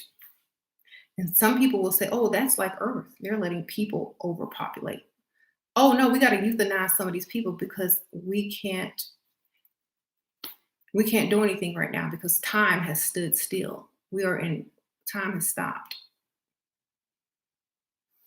See? Time has stopped. So we have to take a pause. But these people or these animals are still piling up, so we have to get rid of them somehow. If you're on a time loop and time takes a pause and timeline ends and now there is no time, and the population continues to increase, and increase, and there's nothing you can really do about it because time has stopped. And when time stops, so does a certain frequency. When time stops, the frequency changes, and then certain beings cannot live and vibrate on that frequency anymore. And so they start to decline. Okay. Nikki, thank you. I get the question every day. Do what you want, baby. I don't care. I just say, think about it. Don't think about it as an animal. Think about it as a scientist. Think about it as someone who is trying to make parallels with what's going on. This is thinking on a fourth and fifth dimensional level. Okay. This is thinking on a fourth and fifth dimensional level, not a three-dimensional level. So, for example, if you wrote a movie script and you wrote in what color this person would wear, what they would eat for dinner, and you wanted to put code in the movie by what they ate and what they wore, what would you put on their plate to show what kind of person they were and what type of consciousness they had and what they knew in life? Would it matter? Yes, it would to some people that are awake and paying attention. So if you're looking at it from an animalistic point of view, as I like meat, I won't eat meat. I don't care if it's fish. I'll give up meat. I just won't eat meat. That's fine. That's your personality. That's where you are consciously right now. Eat what you want. It's a reflection of your consciousness. Do you see what I'm saying? If you are awakening and more aware of what things truly mean and how they reflect who you are, and you don't know who you are, and you're asking me if you can eat fish, that means you don't know who you are. Someone who knows who they are don't have to ask what other people want to eat. And I'm just being extra, intense on this because I think everyone wants to ask that same question. So I'm trying to tell you, do you know who you are? Okay. Do you want to be abducted by aliens and ate? Okay. Oh, I seen the aliens in the sky. They done abducted me. Same thing. A fish got abducted on a hook and you ate it. Sprinkle, sprinkle. Okay. Can I eat humans? That's, somebody up there on a higher dimension asking their mama or asking their friend or asking, space YouTube lady if they can eat humans. Think about it like that. Can I abduct a human and still eat it? Or can I go to that place where they abduct humans and go get some humans still? I know I can't eat planets no more, but can I eat a human? Sure. Humans came off the planet, but go ahead. So if you understand that not from an ethical, oh, I love animals, but from just seeing the pattern, seeing the code in it. If you want to change the code, you got to change yourself. You see? You can't change the matrix. You can't change the code. You can't change and manifest something if you don't change something about you first, because you project everything around you. Your frequency, depending on what you eat, what you think, what you know, creates everything around you. So if you eat something that was abducted, you're going to have abductions in your reality because that's what you're feeding yourself. Okay? If you have um, children being abducted. You that fish was somebody's child, okay? They abduct the child from the mother cow every time it's born, but you eat that. And then you wonder, why do we live in a society where there's so many people being abducted and harvested for organs? I don't know. I can't figure that out. Duh. I wonder why. I wonder what gave them that idea. Okay.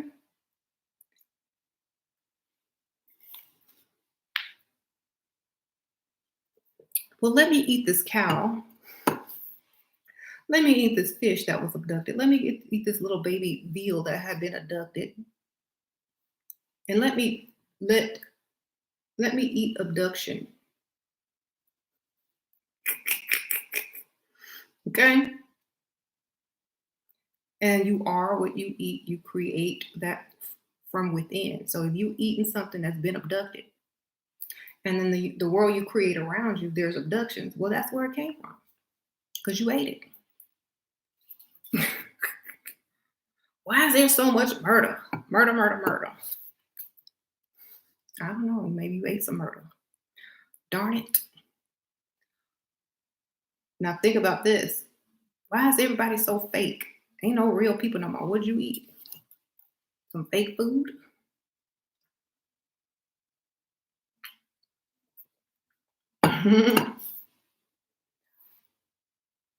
Why I can't get no good man? Why? Why this? Why can't I find a perfect woman? Why? You're eating crazy cows that lost their children from birth, who don't know love. What else? Okay.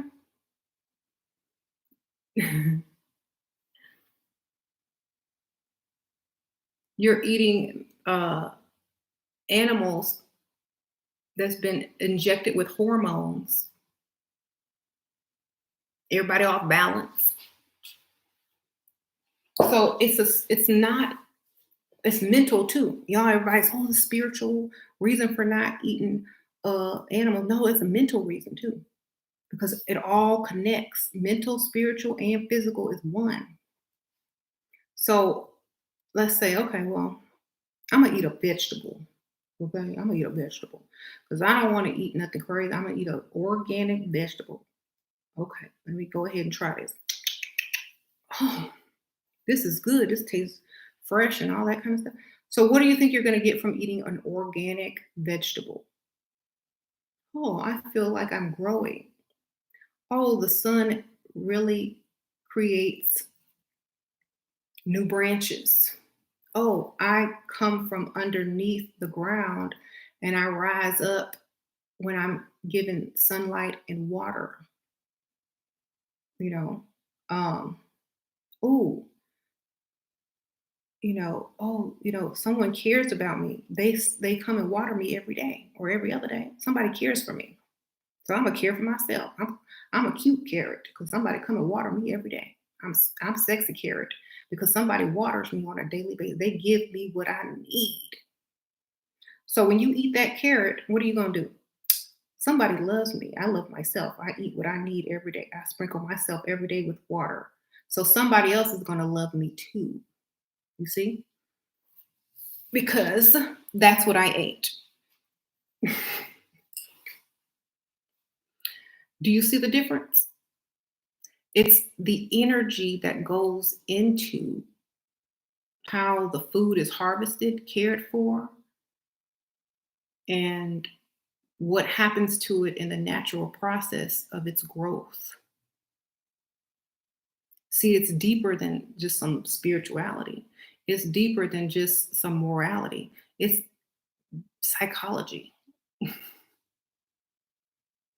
right? You said carrots are good. Well, y'all know I just made a vegetable up. You could whatever other vegetable you think is good, asparagus or whatever. green bean or whatever, something. Insert whatever fruit or vegetable you like here. But that was good information on the carrot. You said it's a hybrid. It's a source of beta carotene. I don't know. So whatever. A sweet potato then. Okay. You a sweet potato. So a pineapple. Okay, yes. Whatever whatever vegetable is not man-made. There you go. Stick it in there. So make sure you're understanding the process of what you put in your body is gonna emerge in your life. It's going to come through in your life. Um, Especially if you're a conscious eater. When I say conscious eater, I mean you think about that thing that I just said. Why are you eating the thing you're eating? Could you imagine how much you can manifest with eating food? You can. That's my next book, y'all. How to manifest and eat. Yes, it's going to be on New York's bestseller list. People don't think I'm crazy, but it's going to make sense. Mhm. So when you sit down to eat, whatever you're eating, try to consciously figure out how it's going to improve your life, what it's going to project in your life if you sit down and eat it. That would be a cool way to eat. You'd be like, oh, I'm going to eat this potato. Ooh, yeah, be going. hmm Nobody can see what it's doing. It works in the darkness. It has a few sprouts. Nobody bothers with it. They think they don't even know what it is. And then bam, French fries, baby. You know, hottest selling thing on the market. See? um, that's how you can manifest by eating foods that represent what you are trying to accomplish. So what would murderers eat? What would exploiters eat? What would evil child abductors eat? You wonder why so many crazy people in the world. What would they be eating? Stuff that was abducted, stuff that was abused. You see, they're manifesting that into their lives, into their planet, and they're witnessing it because that's what they're eating. So that's what they're producing energetically. That's what's being put out in energy form and spirit form, and then reincarnated into whatever wombs that are being incarnated. See? So it's deeper than that. It's less animalistic and more of a higher mind of thinking. People live in an animalistic, almost animalistic state of mind, you know? So if you get out of that, your mind will get so much higher. You don't even know what there is because you've never lived like that. You don't even know what's waiting for you because you've always been creating so much bad in the world by what you eat, right? You're creating evil by eating it because you're projecting it. It's the energy you eat, you project back into the world. Why do you think the world becomes evil, more evil and evil each day? Back in the old days, they didn't have giant slaughterhouses. They had little farms. They might have killed a couple of cows a year, if they ate meat. There wasn't that much murder, you know? Oh, So, now they killing thousands and thousands, millions of animals, millions of animals all over the world. That's why we got war, child abduction. That's why we got all of these bad things happening because we're feeding ourselves the same energy and projecting it back out into the spirit world. And then those same energies are being reincarnated through us. So we're producing this. Now we're producing it. And so remember Nikola Tesla said to think of everything as energy. Don't look at it as an animalistic thing. Don't look at it as a conscious thing. Don't look at it as I'm gonna eat my meat. Look at it energetically. If you see stuff as energy, soul, spirits, and plasma with a consciousness, the energy has a consciousness. If you see everything on that level, you wouldn't put anything in your mouth that you didn't want created in the world to happen. Stuff you said it holds memories, right? It holds memories.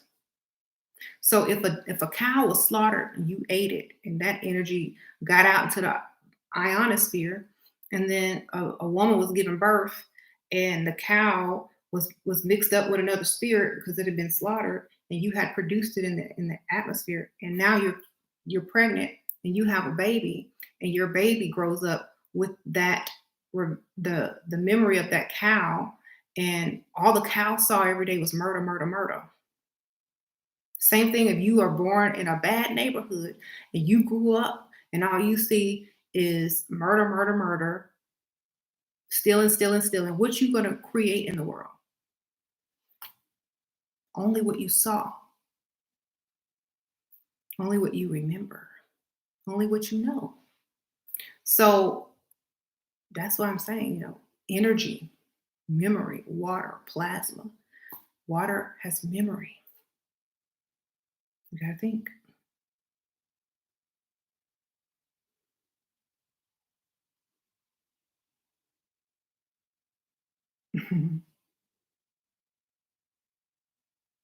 All right, so yeah, that was my energy speech.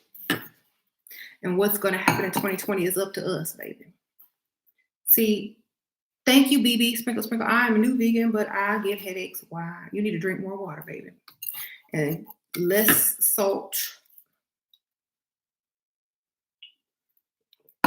Take some vitamin supplements or whatever, girl. Drink you some water. Mhm. Most headaches are from either hypertension or dehydration. Right. Don't oversalt your food. Remember, high blood pressure will shut down your kidneys too. So just because you went vegan don't mean you got to throw, extra seasoning on everything. You got to, make sure that everything else is healthy too. Because you could be a vegan and have high blood pressure. You can be a vegan and have high, sugar. So why you still got to be conscious.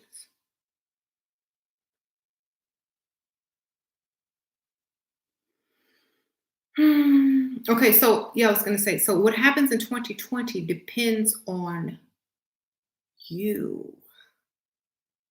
So you know how they say, oh, if we stopped eating meat, there would be less something in the atmosphere, less methane or something in the atmosphere, and it would stop climate change and all that kind of stuff because they wouldn't have to grow all this food for cows and do all this stuff for cows. I don't know. I don't know what they're saying, but they were saying a lot of stuff.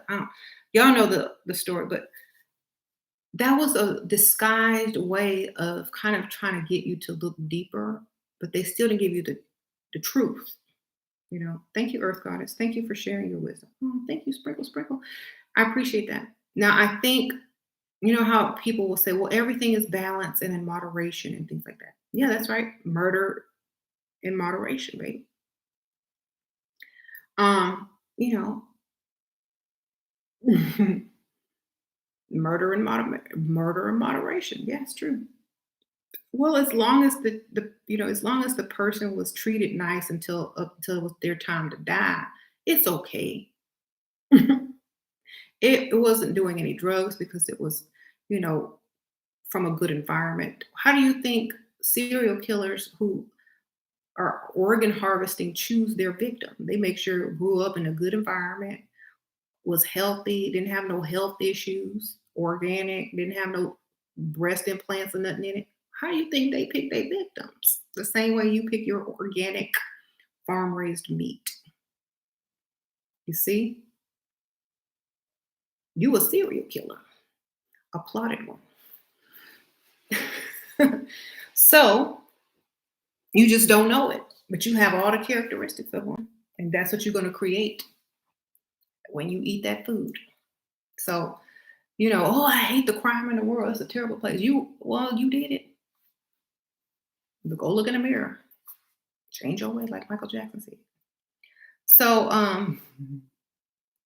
if you want to make the world a better place, take a look at yourself and make a change.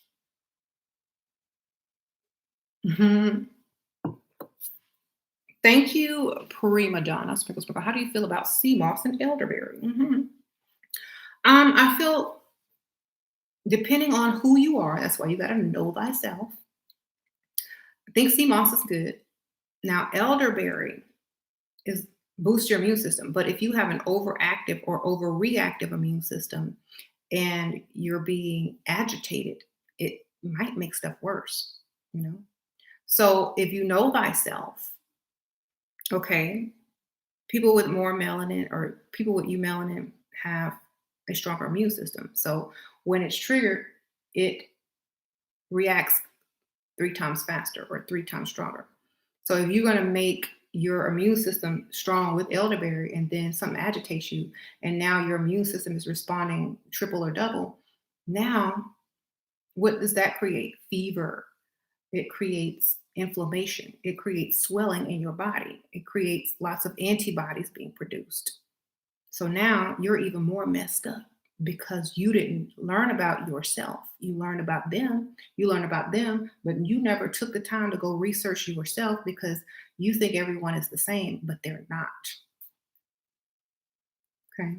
So if you don't have a lot of eumelanin, go ahead and take your elderberry. You won't respond the same way if you were to get sick. But if you are highly eumelanated and your immune system has a triple response and you're strengthening it with that elderberry at a time when there's a lot of illness going around or agitation in the air, your body is going to respond in a negative way because you already good enough as you are if you eat a proper diet.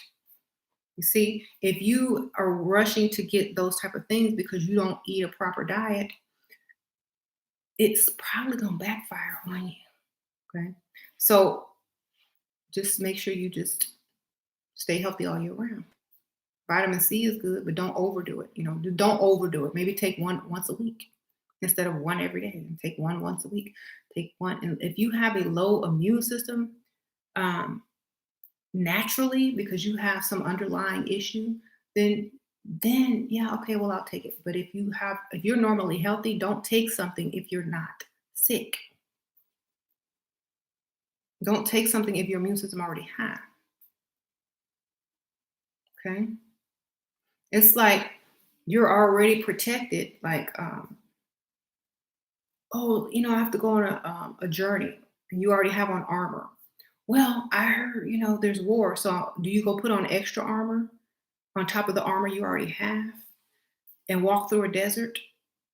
No, you're gonna burden yourself and lower your response to what's around you because you're gonna be slower. It's gonna be heavier on you. It's gonna take a toll on you. So no, you stay ready and you don't have to get ready, right? Right. Is silver overdoing it? No, that's not the same thing. Silver is kind of like um, coconut oil. It's kind of like something that kills or destroys, you know, germs, microorganisms. That's why they make forks and silverware out of silver because, if there's food that's been sitting out a while, a lot of the time you scoop it up with silverware, a lot of the germs on that food will be kind of neutralized.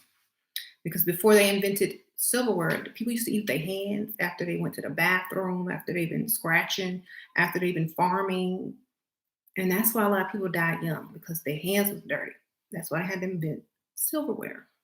Okay, so silverware kind of just helps prevent by killing off the bad stuff. It doesn't have anything to do with your immune system. It kills off anything that's introduced. So it works the opposite way. So yeah, in 2020, it is what you make it.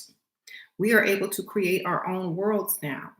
So you'll see people are giving out Beyond Meat. Now, I don't care about what y'all say Beyond Meat is. That's not the point. The point is they're not serving up murdered animals that seek revenge later on after you eat it and come back through your womb and become a serial killer, basically. So they're handing out whatever they created that tastes good to satisfy a meat eater, right? They're handing that out. They're promoting themselves. Bill Gates just invested. So you already know they're trying to push this veganism because if you don't realize that you're creating the downfall of this world, then you deserve to die. You see, they're leaving it up to us. It's up to us. And if we don't wake up and realize any of this, we're so stupid. They have to say, oh, well, these animals got a disease. Y'all can't eat it today. We got to take it off the shelf because y'all too stupid. So we're going to have to create the future for y'all because y'all dumb. And y'all are not awake and y'all just want to eat meat and you stuck in your lower animalistic ways. You get up, go do this, come back home, fuss, drink, have some sex and eat some meat and go and do the same thing and then watch the news and shake your head, but you created all of that. Right? So they can't sit there and explain this to you. Most people's attention span is short. They don't understand what it is. So they have to make decisions for you because you're not woke enough. And it's not truly your fault. It ain't truly all your fault because they did not keep the covenant. Think about this. The covenant was we were all supposed to mix and become one race of people. If we had done that, then this person would have taught this person, would have taught this person, and we would have all known the same stuff. You see, but they wanted to keep it separate so that they could control you and treat you like a dummy and make decisions for you by playing out scenarios on the earth and using you to project the reality that they want to see, the thriller that they want to see. And now that it's close to midnight and you finna wake up and rise, oh, now they're going to try to take care of you by making good decisions for you, by taking away your meat and keeping you inside and healthy and telling you, you need to take care of your underlying health problem. Here you go, a stimulus check. Okay. So it's the last, now I want to go help little African orphans. No. Okay. Well, but secretly, I'm going to inject them with vaccines at the same time because even though they don't need this vaccine, the spirit is going to remember this. And when we need medical attention and when we need help, it's going to be recreated through the world. So they're only doing it for selfish reasons. You see, it's not what they did, it's what is perceived because water has memory. But so many people are awake now. It's backfiring. They don't see Bill Gates as a hero going to Africa to help orphans and children with free medical help. They see him as trying to depopulate the planet. So it backfired. So now what's going to be created? Depopulate the planet of who? People like him. So you can thank Bill Gates for the downfall because too many people woke up. Some people did keep the covenant. And some people stayed woke or got woke before it was too late. It's not about new world. There is no new world order. It's just a rise and a fall. That's all it is.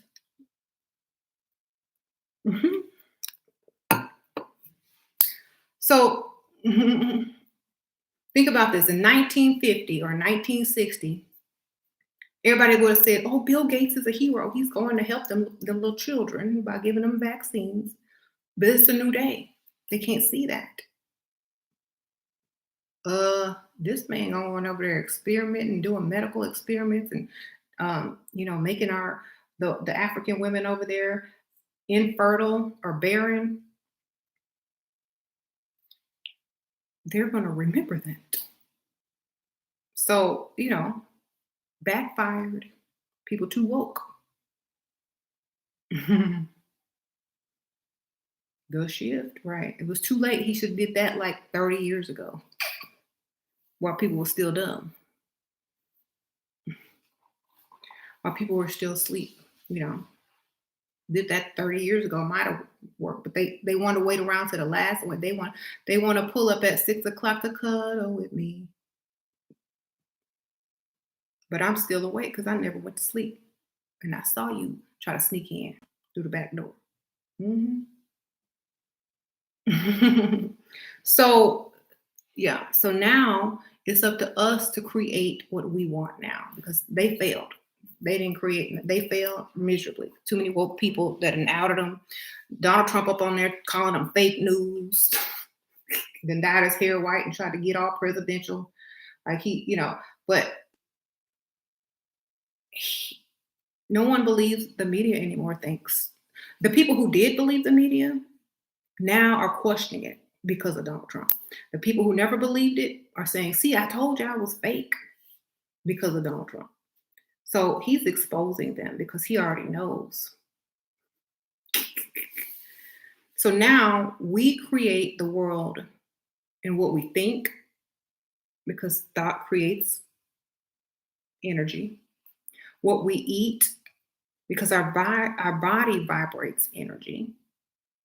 And what we speak because our voice creates a ripple. And that's what we create. So you know how in the Bible it says not what you put in your mouth that's foul, but what comes out. So when he said that, he meant like it's not what you put in your mouth that's dirty. It's not the meat itself that's dirty. It's what the meat went through and what comes out of you energetically. It also means what you speak as well, how you create the world around you. So if you eating bottom feeders, now think about this. I love me some shrimp and some crawfish. Yes, I did, baby. I loved all that. Those are bottom feeders. And what do they eat? Boo boo. Okay. They live on the bottom low level of the ocean. They get scooped up in a net, farmed, and they eat poop. They eat whatever falls to the bottom of the ocean. They are bottom feeders. See? Scavengers. So it's not what you put in your mouth that's foul. It's what they were vibrating. And that's what energy is going into your body and what energy is going to come out.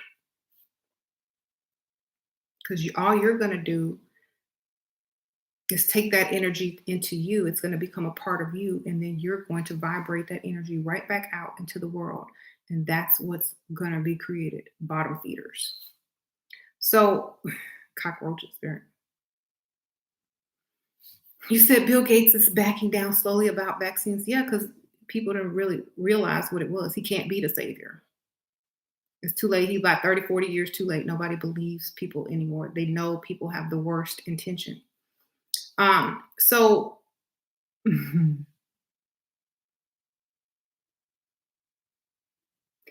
remember we created everything by what we thought. This is how it goes. This is how it's going to all go back. Let me take you all the way back to the beginning. Every choice we make, everything we think is what we create. So you go all the way back to the beginning when you were in the garden. That's why not the Bible story. This is not literal. This is just figuratively. If you are in a garden and you have all these fruits and vegetables to eat and all these things, okay, this one, the knowledge of good and evil. Think about this. This is a metaphor. If you ate from the tree of knowledge of good and evil, what will you produce? Now, this story can be told in several ways to give several lessons because it's a dimensional story. Everything, if you can't explain something on 9 dimensions or higher, then you're not really a master at something, you know. So you have to think about it in several aspects. This has to make sense on several aspects so the story can last forever. You see, it has to make sense to someone with a low consciousness, with a high consciousness, with a middle consciousness, or just a comedian, level consciousness. It has to appeal to everyone in order to keep the story alive for this long and to keep the reference. Because there was going to come a time where the world was going to get so bad that someone needed to decode this story on this level so that it could change. So when the tree of the knowledge of good and evil, the fruit that was eaten from that tree created good and evil because they are created it by what they ate and vibrated and such, Um, right. I'm not speaking about any historicals or I'm speaking metaphor, energetic level only. I'm thinking of it from an energetic level. What did they mean on the eighth or seventh dimension of consciousness by this story? Not on the third, um, not on the 3D level of conscious, not on a 2D level of conscious. I'm talking about the 6 and 7D energetic level of consciousness. What does the story mean? Okay. If you are plasma floating around in the air and you hear this story, what does it mean to you? Okay. You're not a human. You don't need shelter, baby. So what's a cave? This story has to make sense to you in spirit form as well as in physical form. So these are highly dimensional metaphors that can be told on every level of consciousness in order to reveal knowledge. Okay. So so yeah, if you're going to because energy also absorbs other energies. We are energy and we absorb food, which is an energy source. So they can understand eating because spirits eat. They absorb light, heat, moisture. Okay, so they can understand absorbing energy. Um, so if you absorb some energy,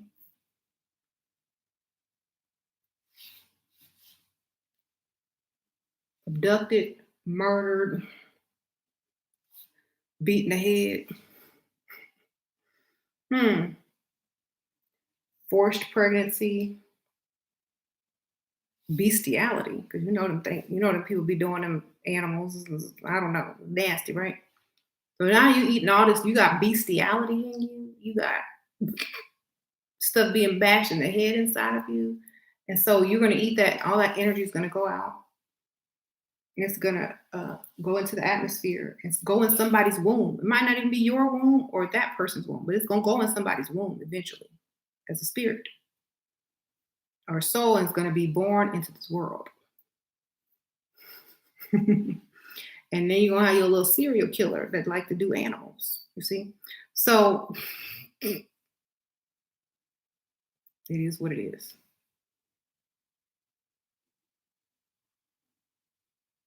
You said the dolphins have returned to Italy's coast today. Yay, that's nice. That's because there's no boats out there killing them. So just think of it in energy form, in spirit form. You know, not I gotta have my meat, or I can't give up this. Not that, but what are you sacrificing to eat a piece of meat? Somebody's child in the future, somebody's mama being knocked in the head and kidnapped. What are you creating in your future? Slavery. Mhm.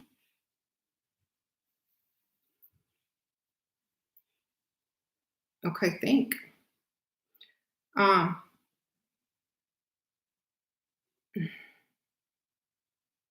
I agree, but animals are murdering every day too. Yes, but that's in their cycle. That's in their world. That's how they survive. They don't have thumbs, baby. They live on instinct alone. They are animals. You ain't an animal.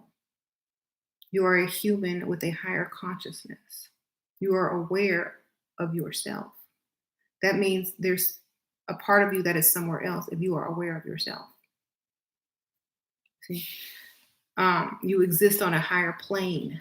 You're not recycled. Or a lot of people will be recycled over and over if they continue to act like animals. If they can't raise their frequency to a higher level, they will reincarnate over and over, just like those cows do. You see? So, yes, nature is a circle of life. And so are you if you act like an animal. You don't get out of the circle, right? So if you want to rise higher and be divine, you have to get out of the animalistic circle of life. If you want to choose when you come back and reincarnate and how you want to reincarnate and what type of person, if you want to come back as a decent person and not a, whatever, then realize a lot of stuff has to change, right? hmm The consumption is the real problem, right? So, because you are creating that through the energy that you're producing, right? So, hmm.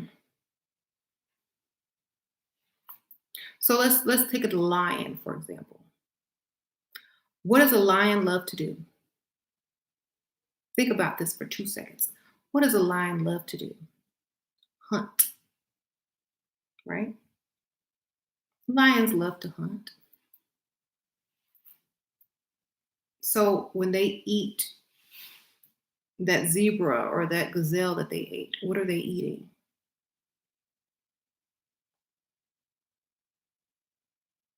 Hunt. They're eating the hunt, right? The circle.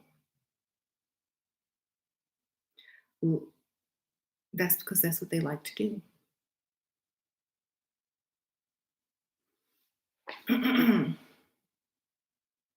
Mhm. They like to chase. hmm hmm Beautiful.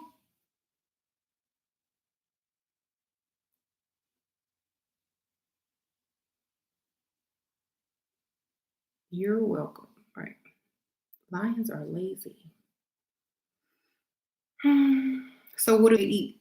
If lions are lazy and they eat something that was caught, they're producing things that can get caught. They're producing things that got caught. So they're lazy. When they get up and they go hunt, they know they're gonna catch something because that's what they're putting out, in and out, the hunt. Um, do they do that? What? So anyway, get out of the for 1 second. Let's just think of it like energy. Y'all are still thinking about the health stuff. I know it's hard to raise your frequency and consciousness in a short amount of time, but it's time. Okay, let's get out of this is good for you and this is bad for you. Well, okay, y'all can figure that out later. But right now, if you're trying to really create a major change in how things are getting ready to go down. Now listen to this. How things are really getting ready to go down. The more you eat energetically that creates death, the more death you're gonna see. Thank you, Lorraine. Sprinkle Sprinkle. Your channel has already helped me so much. My daughter is 10 and she manifests with me. Does that give more energy? To her, yes. To each individual, yes. Y'all just each individual person manifesting with another person makes it stronger. Yes.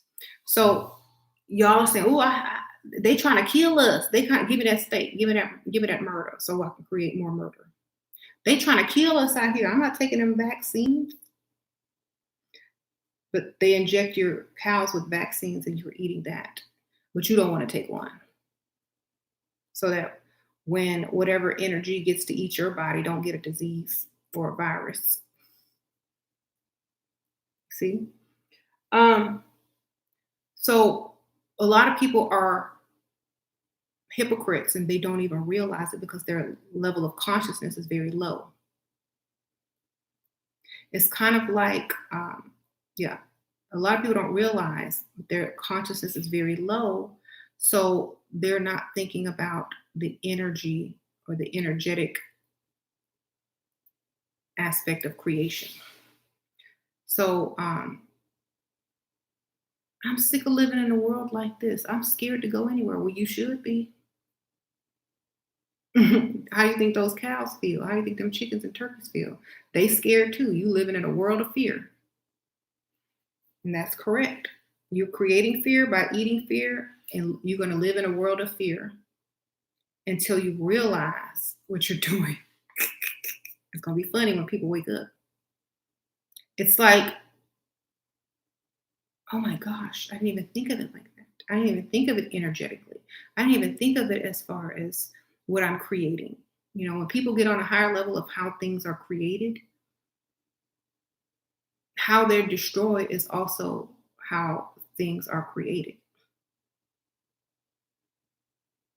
You know, when you see like a star in the heavens or like a sun, and then it goes through a cycle and it expands and it gets big. And depending on what type of star it was, whether it was a medium star or a giant or whatever, depends on what happens to it after it dies. How did it vibrate? How big was it? What kind of energy did it create? You know, how will it expand or will it contract? Depending on what type of energy it received from other celestial bodies, as well as what kind of energy it put out, is what created its size and its mass, which will create its death as well. So if you're a star and you look at us, if you say, oh, I'm a star, okay, you're a star, you're a soul, you're a spirit, you're an animal, you're a piece of grass, you everything. It's like you got to figure out that you're everything. And what you do to that thing, you're creating. See? So, okay, well, I didn't know that. Well, now you know. So now you can't go backwards. Ha ha ha ha ha. I tricked you. If you go backwards now, you're doing it on purpose. Okay. I'm sitting in the bathroom. Exactly.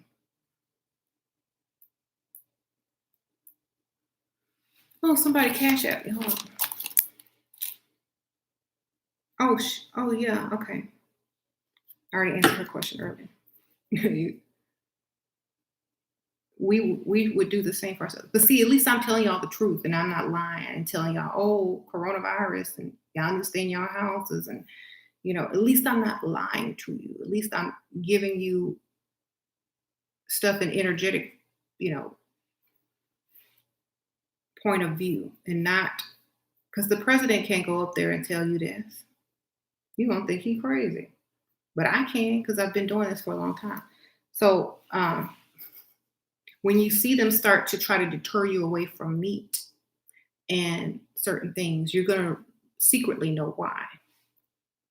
Okay? Because think about this. Now think about this. Here we go. Let's get super deep. If certain people's population is decreasing, who's being reborn? Come on, think now. Why are they taking the meat away from y'all? Think. See, this goes both ways. If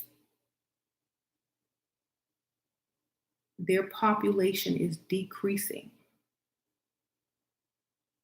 right? And these energies and these spirits cannot be reborn through certain people but only reborn through another type. These energies disappear or they go into someone who's melanated. And they have this memory of being slaughtered, slavery, plus animal slaughter, plus fear, plus anger, plus abandonment issues. What are you creating? You know? And so they're going to grow up and have these same characteristics. And he'll be like having these memories. And they're like, I don't trust you, Bill Gates. I don't trust you, news channel. It's backfiring. You see? So the meat is revealing as well as creating their demise. So the meat is revealing their truths. The meat is also revealing their lies. So if these spiritual energies that are being reincarnated and being rebirthed through the womb, if they're only coming through melanated wounds, they're getting a double dose of slavery. They're getting a double dose of mistreatment. Their mind is mad. That's why the youth of today are angry. They don't put up with the same BS them ancestors put up with. I'm talking about not the youth, but people that are around my age or a little bit younger. So exactly. So what they're doing is they created a monster. That's why Kanye West came out with that song "Monster," and he had them people swinging like dead meat, and they had them on them hooks like meat hooks. Y'all remember that video "Monster" with Rick Ross, Kanye West, and Jay-Z, and they had all them people hanging off of meat hooks.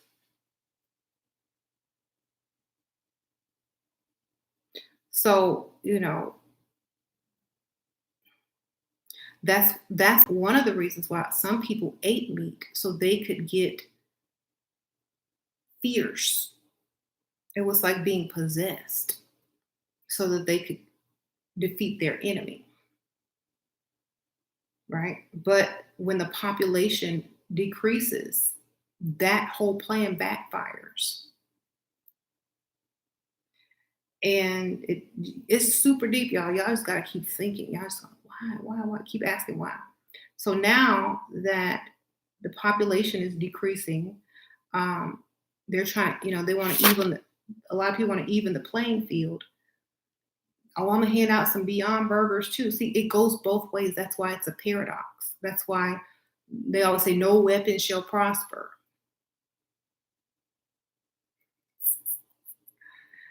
Okay, life is crazy. No weapon will prosper, no matter what you do. Yeah, you'll make us this, you'll make us that, but it's gonna backfire eventually. Now y'all giving us burgers when what you were giving us a pig.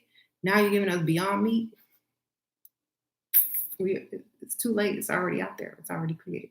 So it's deep but true. So now people are consciously deciding to become vegan and vegetarian, so they don't create for their own society and their own empire the crap that they had to endure in their former lives. They're not going to recreate that crap. They're going to create a new world. You see, the new world won't have all that stuff unless you create it, unless you can't give up the old world.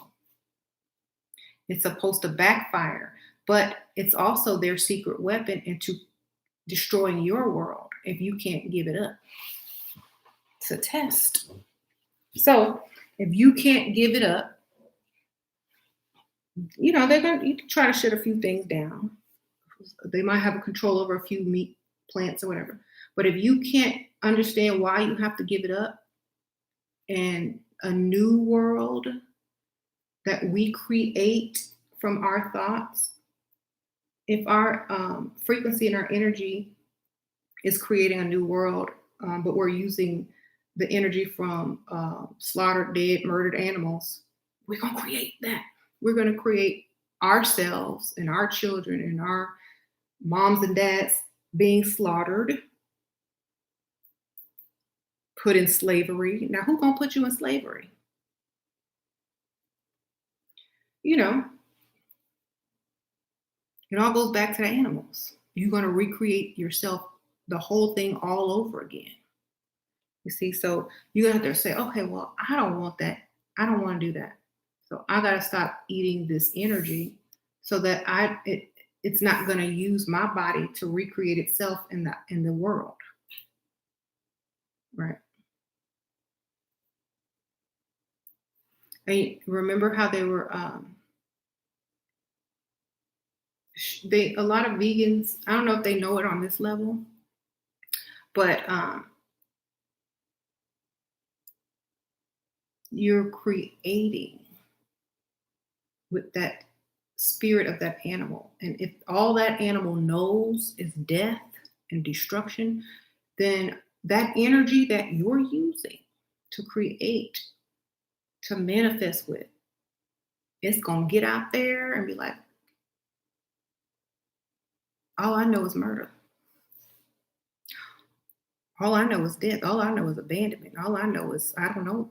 I don't know. I don't know anything. I know pain. And so if that's all it is, if that's the only thing it vibrated as, it's just going to vibrate as that. And it's going to create that. So that's why you can't bring it into the new world. You have to leave it behind. Gotta leave it all behind. Stop living a lie. Brian McKnight back at one. One last cry, back at one. Y'all know, y'all old heads know. So when you give it up, you give up all the things that come with it that you would have to create. So it would take a few generations, maybe one or two, to recreate the world with no energy that creates and only knows death and abandonment and being enslaved. Okay. But that's why you have to tell your children.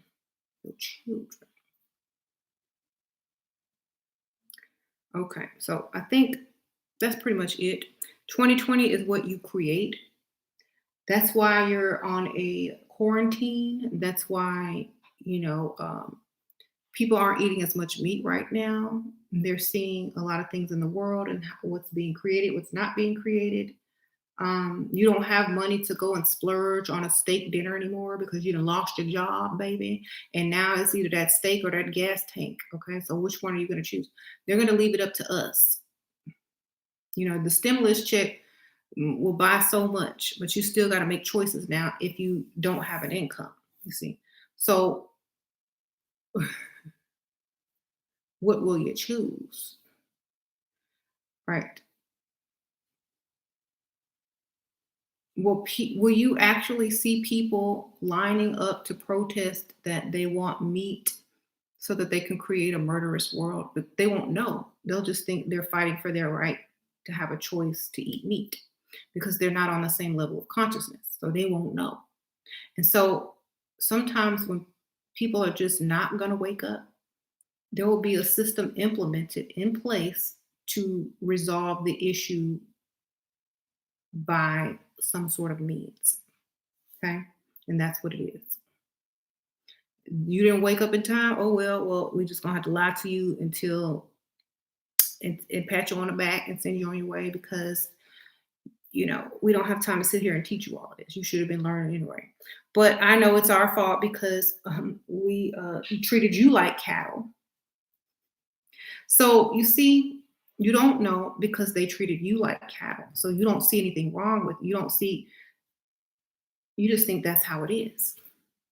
So the same reason you don't know any better and you don't create a life of a billionaire, it's the same reason that cow that only saw death and murder and abandonment will go out and recreate the same thing, death, murder, and abandonment as a spirit or a reincarnated soul. So you want to be able to get out of that.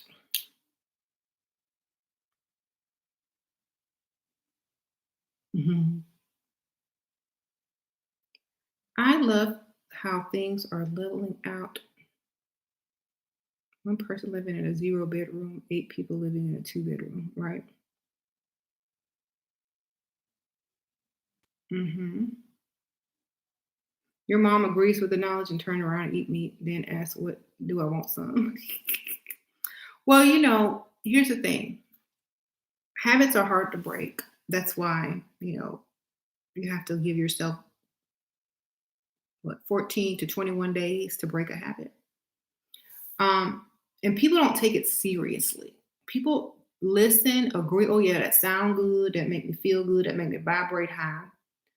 But it's self change. It's understanding it for yourself. It's like it's coming to the realization for self. Like I said, if I tell you you're not going to vibrate high, but if you had figured this out through research and learning and going on your journey, you would have vibrated high enough to not continue to do it.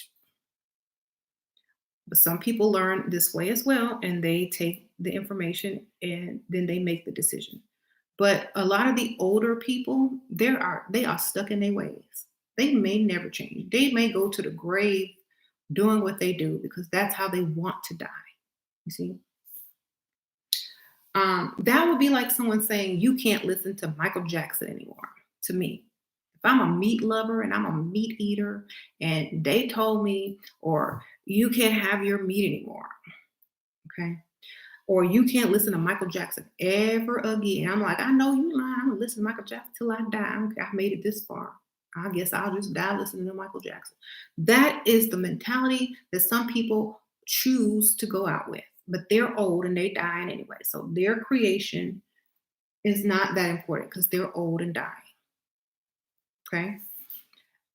They're not on even a high enough frequency to even make a difference at this time. Okay. So not being mean to your mom, but what I'm saying is their ways have to die out with them. That's all I'm saying. They're gonna have to. This is just gonna have to die out with them. That's it. Okay. And so when it dies out with them, then more conscious people will come in and do different. Hmm. Right. You sit in a bathroom talking. This bathroom probably bigger than your whole bedroom, baby doll. Okay. So this bathroom is about 800, 900 square feet. Okay. There's rooms in this bathroom. There's one, two, three. There's a giant walk-in closet, a water room, which is where the toilet is, and then there's a huge closet full of shelves, and then a walk-in shower right here, and then a bathtub back here, and then my bedroom is there. So I'm sure this room bigger than your whole apartment, baby. So I sit in a restroom and I talk and I do what I do. Um, then I'll do it again. What your bathroom look like? Let me see your bathtub. All right.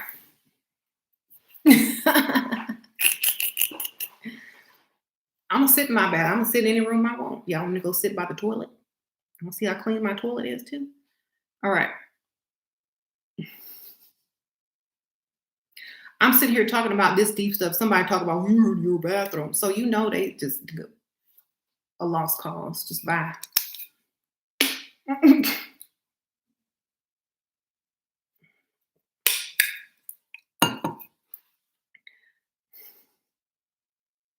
That's when you were like, please, aliens, come blow us up now, baby, because these people.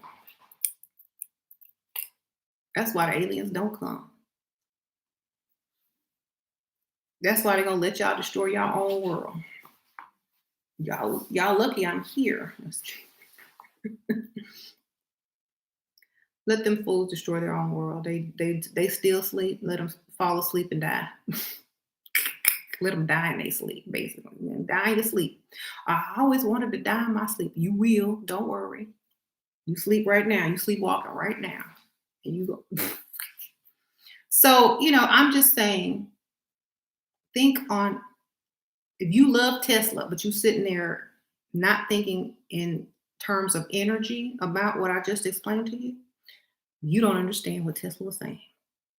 You do, Thank you, the love messages, sprinkle, sprinkle. Thank you for that. All you do is thank you, sprinkle, sprinkle. Appreciate that. Do you remember when Nikola Tesla was saying his wife was a pigeon that he fed in the park? People thought he was crazy because he said, I can't get married. My wife is a pigeon that I feed in the park. That was metaphor, straight up. He might have fed some pigeons, but what he said was to be decoded. Okay. To see who can decode that. My wife is a bird that I feed. What? Okay.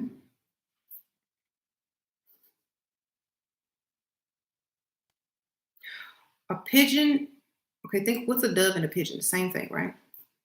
What does a dove represent in the Bible? Spirit, right? Noah's Ark. My wife is a spirit that I feed.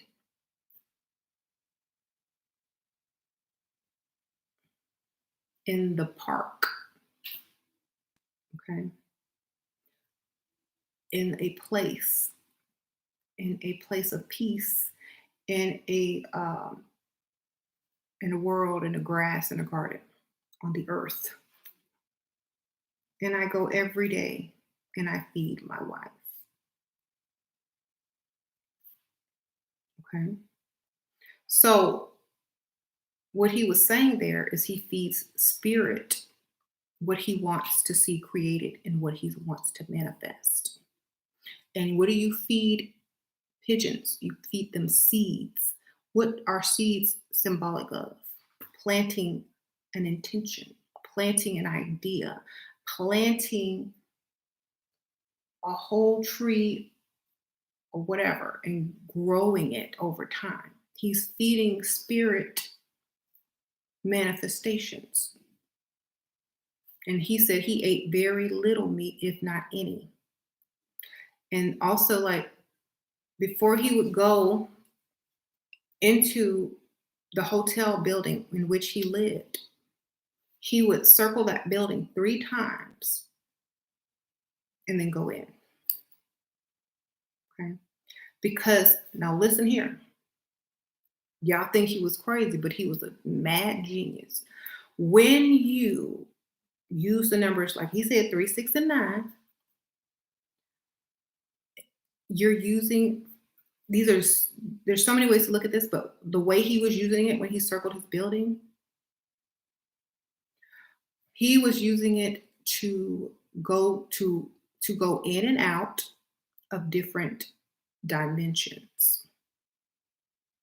Okay? Think about this for 2 seconds. Quantum, exactly. Using quantum physics. So if you only circle your building one time and go in, you're in a totally different dimension than if you had circled that building 3 times and went in. Thank you, Karen. Sprinkle, sprinkle. Now, how can you be 100% sure that you're going back to the same dimension every time that you come out of your building? How can you be sure to return to the same world that you created or the dimension that you would like to be in or the exact time you would like to be in? Thank you, Karen. Sprinkle, sprinkle. How would you make sure that you return to that exact one? By repeating the same thing every time. Thank you, Exposita. Sprinkle, sprinkle.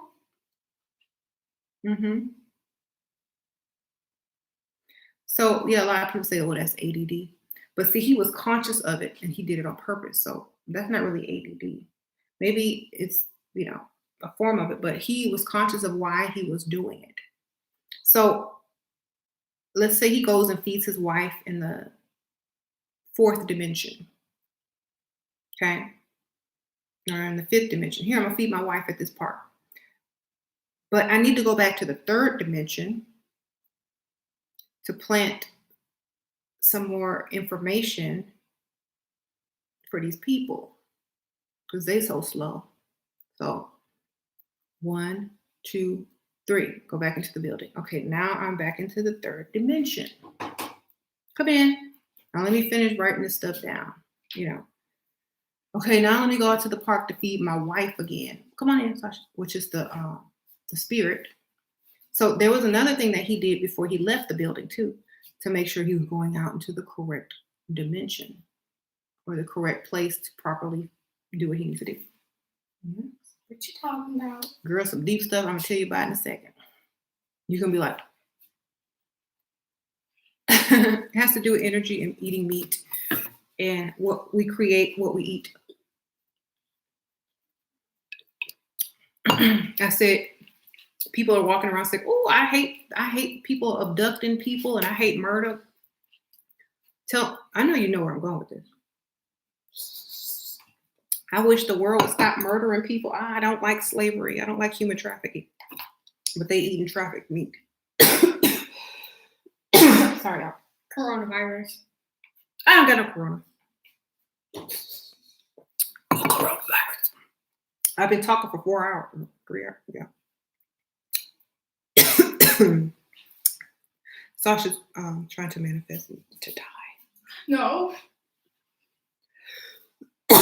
Y'all, water was just the wrong pipe. Are you coughing in your hands? Anyway, so you come up here and talk for 4 hours and see if you start. So I'm trying to explain this to you. Come here. In my hair. So I was saying like, oh, I don't want to see children being taken away from their mothers and kidnapped and organ harvested and murder in the world, but you're eating kidnapped children, cows, organ harvested, or enslaved animals. And so when you eat that energy becomes part of your body, and then when you manifest something, or when that energy is used up and it goes back out into the ethers, it gets caught up and recycled back and then is reborn through somebody's baby. And all they know is death, being taken away from my mama, abandonment issues, being kidnapped, drama, murder. And so that baby grows up with that same mindset and repeats the pattern. And the killer and creates more murder in the world. So that's what I was saying. You see. All right. Right. She left. She was like, oh, I'm going to think about that. And then she'll probably tell me some more stuff that I hadn't even thought of later on. Okay. Yeah, I choked on my drink. I'm sorry, y'all. And I've been talking for like 4 hours because I've done 2 videos. So the point is, he was using quantum physics, working on several dimensions at one time. That's why he knew so much stuff. That's why he chose not to eat certain things. That's why he talked to certain people, and then he would go into another dimension and feed his wife the information. It would get the spirit. It would get caught up in the ethers. And there's no time in certain dimensions, right? So he was feeding the future. He was feeding information. You know how some people say, oh, I don't know, I just channeled it. I was just, it just came to me. Well, he was literally feeding a quantum computer. He was literally feeding information to the frequency for another time. And that's why he never wanted to patent any of his things, because he felt that someone gave it to him. And so he wants to give it to someone else through the frequency. So he fed it back to the frequency through his wife, AKA the spirit. Okay. So, yeah. So like when he goes, you need to read the autobiography of Tesla, the letters to his, like letters by Tesla or something. And he explains everything, and it's all coded. It's all coded. So he's telling you his story, but it's in code, and he's telling you exactly what he's doing. but he doesn't explain it like I'm explaining it. He just tells you, oh, my wife is a pigeon and I go to the park and feed her every day and then I walk around my building 3 times and go in. Okay, to an average person, he's crazy. To someone that knows quantum physics, who understands the study of energy, 3, 6, and 9, and symbolism, we know that he was going in and out of different dimensions and giving information to different frequencies in order for someone else to receive them in the past, present, or future. So I would know that, but most people just say, oh, it's crazy. Okay. hmm I thought Nikola Tesla got his info from Olmecs. And well, how do you think that they left the information? How do you think that they left? How do you think they left the information? What did they used to do? Rituals, chants. They used to tell stories. They used to look up in the sky and tell stories. What do you think that is? Same thing as feeding your wife or feeding a pigeon. They used to talk to the animals. They used to talk to the birds. They used to, yeah, commune with the spirits. So it's the same thing. Except this one is more mystical and magical, and this dude just sound crazy. But it's the same thing. It's the Akashic records, right? Mm-hmm. Right. So, Shua, do you watch Rick and Morty? No, I don't watch that show. I'm too old to be watching cartoons, but I'll check it out. Um, and mhm, yeah, so if you just think, if you think of things in 3D form, like you you're thinking in things in 3D form. Okay, I got to get back to 3D world. So let me circle this building 3 times so I can go back and think like a 3D person. Okay, now I need to think on 4D and 5D. So I have to adjust my consciousness now to a higher level and think in energy form. Now I have to go back to 3D. Let me bring it on down. Okay. You see, so when you understand things on different levels of consciousness, then you get way more information. And you can see things way different. Okay. Okay. Why do men have a problem with women being in the bathroom? That's just so weird. Like, I know y'all only come in here to pee and take a shower, but women come in here to relax. We do our makeup and hair in here. We spend hours, and this is like a room to us, baby. This is not where we pee and leave pee on the toilet. We come in here and do our nails, hair, makeup. Okay. This bathroom is 900 square feet. This is a whole room with other rooms. If it bothers you that I'm in a bathroom, then I'm sorry. Did you get the information?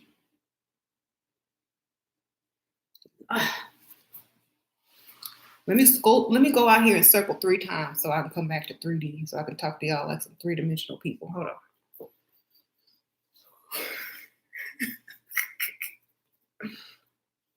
Look, you try, but there's always that dumb idiot right around.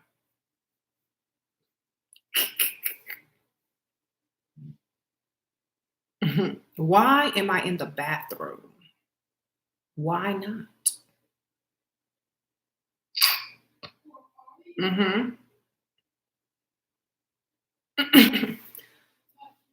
Maybe I'm trying to baptize you in the bathtub. Baptize your mind and cleanse it. Or maybe I was too lazy to walk upstairs. I don't know, whichever one it was. Okay. It's kind of like, you want to know, I guess this is for people who care about the others, because I really don't care that much. Is that bad?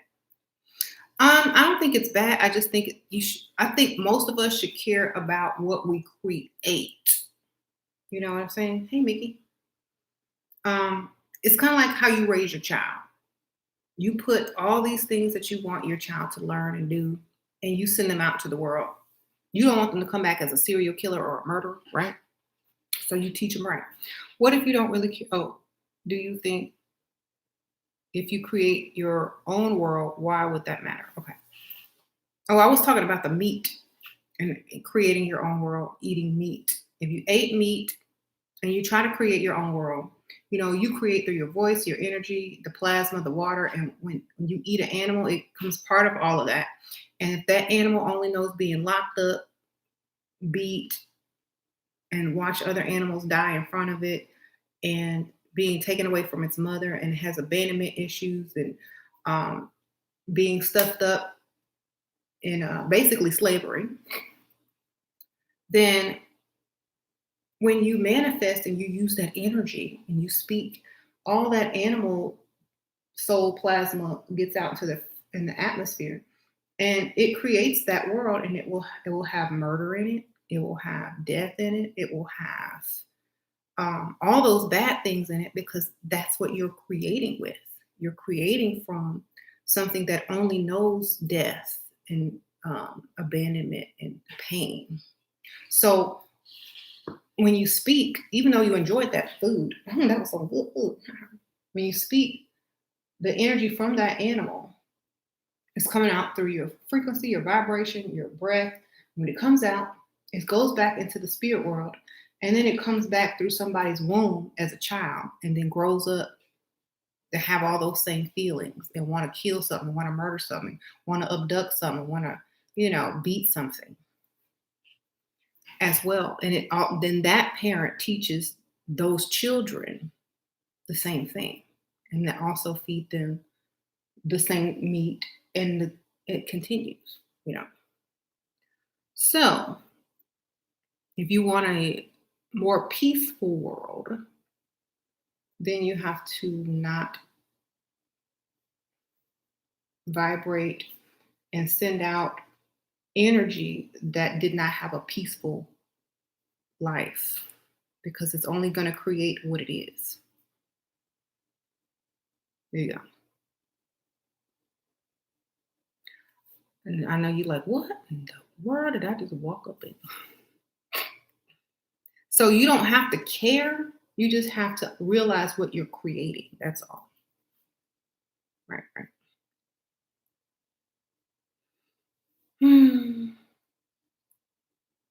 So if you want to make it into a metaphor, it's like raising your children to be murderers. Or somebody else's children will actually be born as that and become that. But you're actually sending your children out into a world of murderers that you may have possibly created. Kind of like that, because everything is connected. Right. You don't care about the world. I think that my world would be void of that. Not if you are creating it with the energy used from tortured animals. You know what I'm saying? So you're not using your energy to create. You ate something that gave you energy in order for you to create. So you borrowing energy. And that energy that you are borrowing is the same energy you are using to create. Now, it's like using drug money, baby. And you using drug money. I'm going to put it in some simple terms. Oh, you using drug money. Well, guess what? Drug money might come back and bite you. The cartel might come back and bite you. You know what I'm saying? I'm going to break it down for real. So you're getting your income from the cartel because you selling drugs. I'm living good. I'm creating the life I want. Yeah, I gotta sell drugs to get it. But guess what? I'm getting comfortable. I don't care about nobody else. I'm gonna create what I create. Okay, so I'm using my drug money, which is the same as cows that you eat. But I'm sending that out, and now okay, I don't realize what I'm doing. And now the cartel is after me because they don't like me because I'm getting up all the business and there's some competition in town. And so Cartel gonna come get me and my family, and then I'm out. No more. So think of it like that. If you had, maybe if you ate meat one time, or maybe you sold drugs a few times or a few years and got you a quick come up and then never did it again and cleansed your system of it and cleaned all the traces like Jay-Z did and bought the buildings and stuff, you might be all right. But if you continue to stay, people don't live long in the drug world. So just put it to that same analogy. And then your kids grow up, they're gonna see you selling drugs, they're gonna sell drugs, and they're gonna create that type of life for themselves too. And then they might get got by the cartel too, and so on and so forth. So just think of it like that. Right. That's why all them people who eat meat or didn't have a choice, they asked the, can I please kill you, cow? I'm sorry, I don't really want to kill you, but I'm starving and I gotta eat. I love you. You know, halal, you know, they kill them in a humane way and say, please just let me eat my family and I'll create something good with your energy. And I'll, you know, you get it now, okay. So, but you ain't finna, you don't know the cow you eating. You didn't tell the cow you love it and you sorry. Your family got to eat. You ain't got no choice because it's a drought. You didn't get to do all of that. And the farmers don't do that. So did I miss a super chat? I had to take it back down to 3D. I told you I had to get out of 4D and bring it down to 3D. Thank you, Anyana. If I walk around a building 7 times, if you in that mindset and you know what you're doing and you are a quantum being by how you create and what you know, yes. But if you're just gonna do that, do you know how to get back? You see? Do you know what you have to do when you get there? So you got to research all that too. The Native Americans always bless the animal. Yeah. There's like, you know, if they're going to do it, they did it in a way because they understood spirits and energy. And they didn't want to create. And then, you know, yeah, I asked her. Thank you, Miss Cadence. I answered her question. So, you know, as industrial revolution began, factories, mass farming, you know, greed, mass, you know, people moving somewhere, you know, getting rid of the old ways, not paying attention to that, calling people savages, and bringing in, you know, things like that to make all these farms and animal slaughterhouses, and the world got worse and worse. See, because all those energies and spirits, and just think about old ancestors that were beaten and tortured. They spirits are up there and they mad, just like those cow spirits are, and they're upset. And if they choose to be reincarnated through somebody's womb, they're not gonna come back nice. They're gonna be like, I'm mad. All I know is death, suffering, and so that's what I'm gonna create because that's all I know. So it's kind of like that.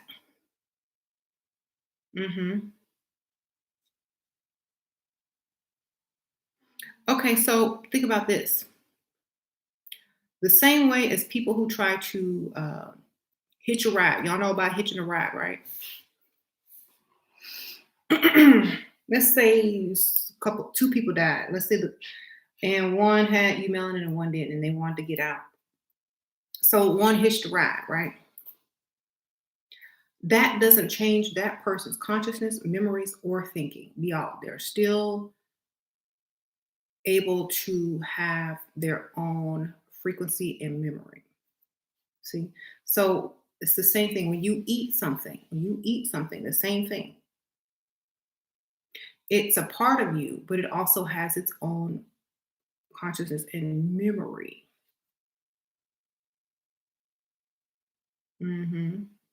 You see Hollywood being exposed? Yep. True.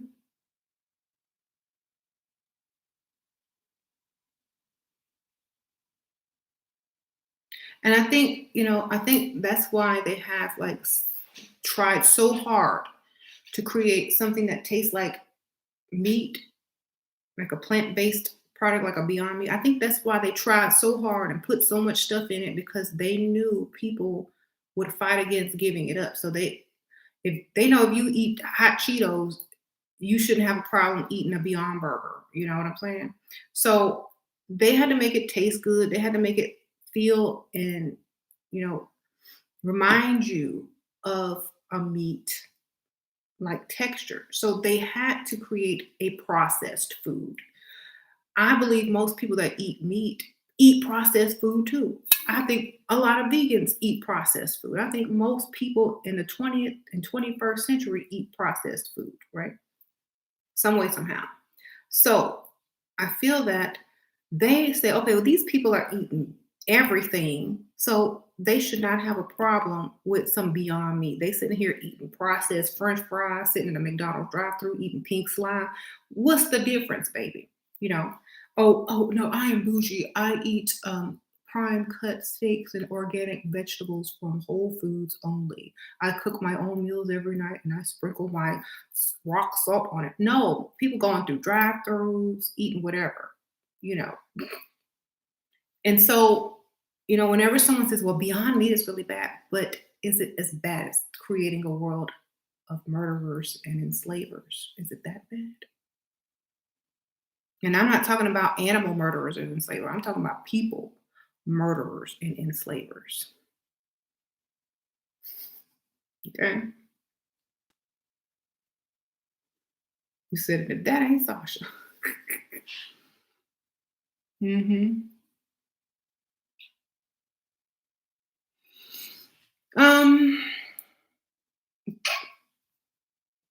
Don't be mad when people eat your babies. Don't be mad when they go to Planned Parenthood and pick up human fetuses. You say, can I eat fried eggs? It's the same thing. The egg don't have any consciousness. It's just fried egg, right? The baby in the womb don't have no consciousness either. It's just fried baby. So do what you got to do. I'm not like one of those crazy people. I'm just explaining it energetically. I don't care if you eat it or not. I mean, I guess I should care. I guess I should care if I want to see a better world. See, this is where y'all going. This one is going to be like where that person who's one with self then realizes that everything is connected to that one person and to everything. So if I don't care, that means I don't care if the ancestors get enslaved since there is no time. That means I don't care. That's just like that montage on Tales from the Hood when he was being rehabilitated. That's what it is. That's what you get in your mind. So I don't know if y'all seen that movie. So basically, if you don't care, then no one cares for you either, or in the past, present, or future. No one cares for me. So, yeah, in a sense, I care about myself. So someone in my immediate present will care about me. But since time doesn't exist and there's different dimensions, if I don't care about the world, then, and I'm creating bad things, I'm also creating them in other worlds at the same time. So even though this world is at the time period of maybe slavery, this world is in the time period of the 80s where all them serial killers were. So I'm going to eat meat and all that energy is going to go out there. Okay, so that meat grew up in one of the giant slaughterhouses. Okay, so there goes slavery. This meat grew up, with some weirdo farmer who did weird stuff to it and played with its body parts before selling it for beef. So that's the serial killer over there in the 80s. Thank you, Purple Goddess. Sprinkle, sprinkle. Thank you for everything. How can I help guide my toddler into the knowledge? Cartoons. Like if the child is old enough to understand cartoons, decode cartoons with your child. Right. Okay, so Why do we live in a world? Why would God do this to us? There is no God. Go look in the mirror. Why do they eat us? Why do they want our organs? Go look in the mirror.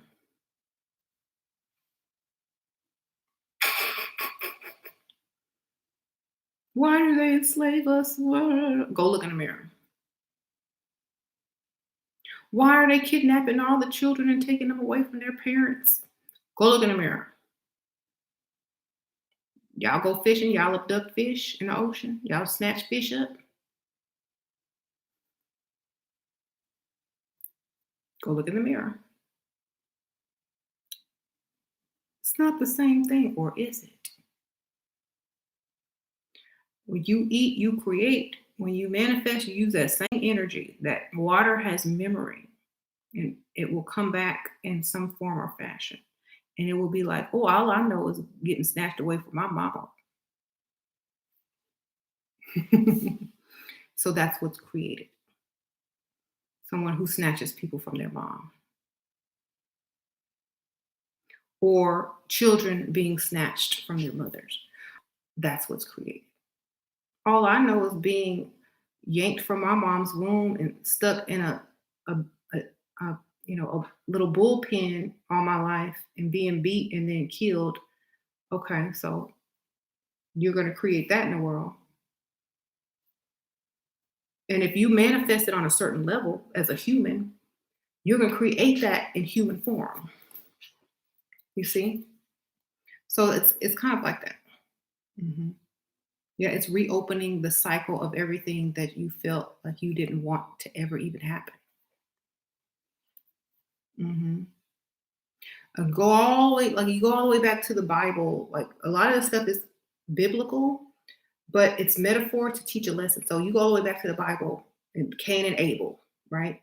Cain and Abel.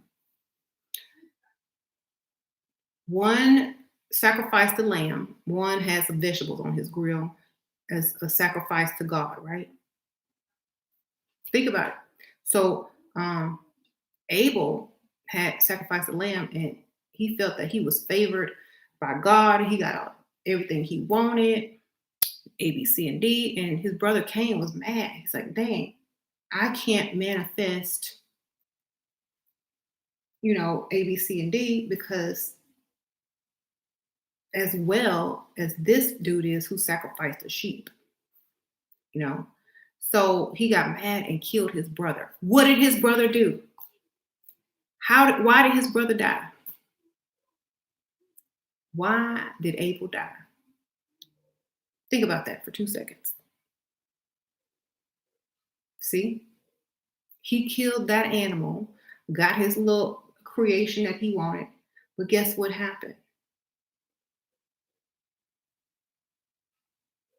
In another world, in another time, in the same time, in a different time, that energy and that spirit quantumly came back through the womb of Eve, got into Cain, and killed Abel because that's what he created. See? He created his own death. He created his own demise. So,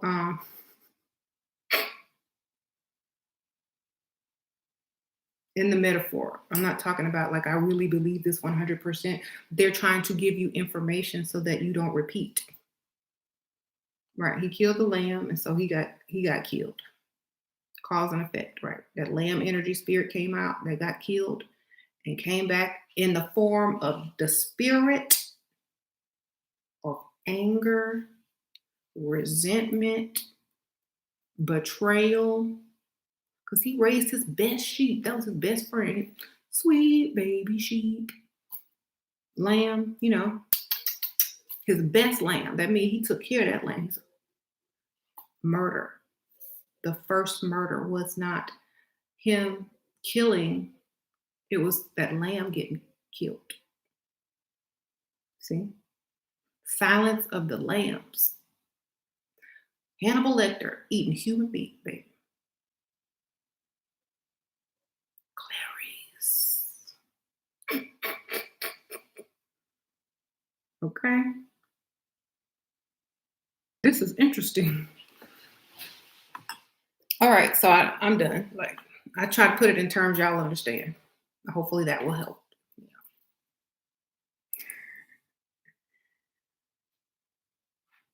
Okay. Right, right. Clarice.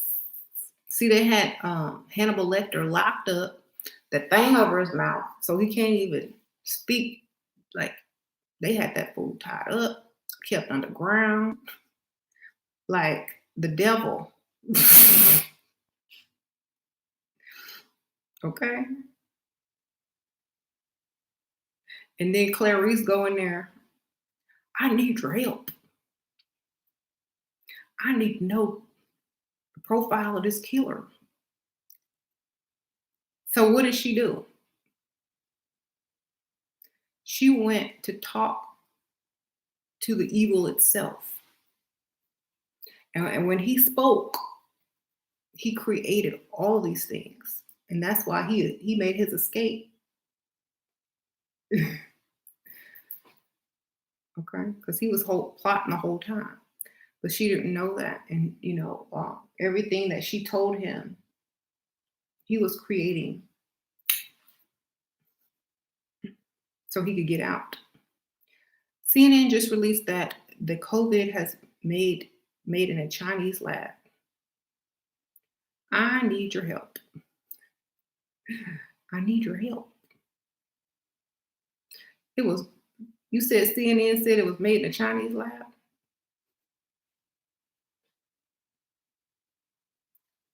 Okay. Now let's think about this. Now let's put this back. Y'all remember how many diseases were made in an American lab?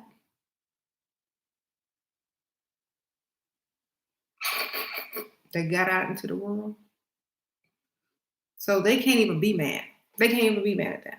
They can't even be mad at the Chinese people for making COVID-19 in the lab because they done the same thing at work. So they can't even really be mad. Like they can't even be mad. And that's the sad thing. You so bad, you can't even be mad. That's like your man cheating on you 50 times and you cheat one time. And he find out. You can't even be mad. He can't even be mad. He gonna pretend like he didn't find out. But he just gonna be mad at you for a long time. You see? So they can't be mad. They just can't be mad. Yeah, it's all code.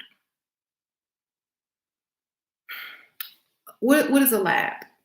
A place where something is created, grown, cultivated. That could a Chinese lab. That could be a Chinese volcano.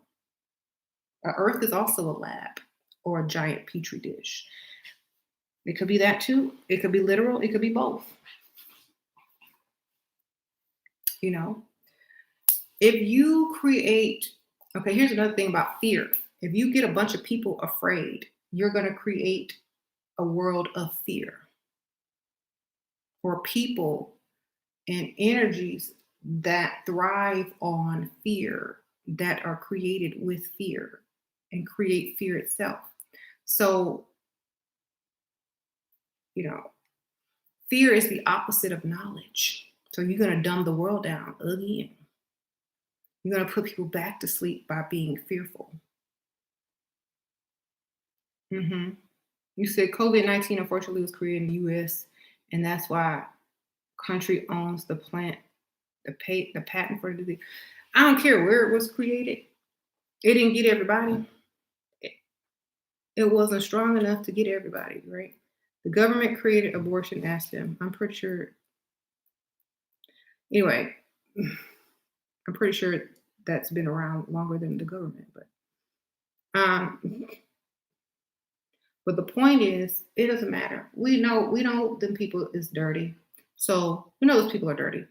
It's not a surprise. No one is like, oh, they're like, yeah, we already knew that, fools.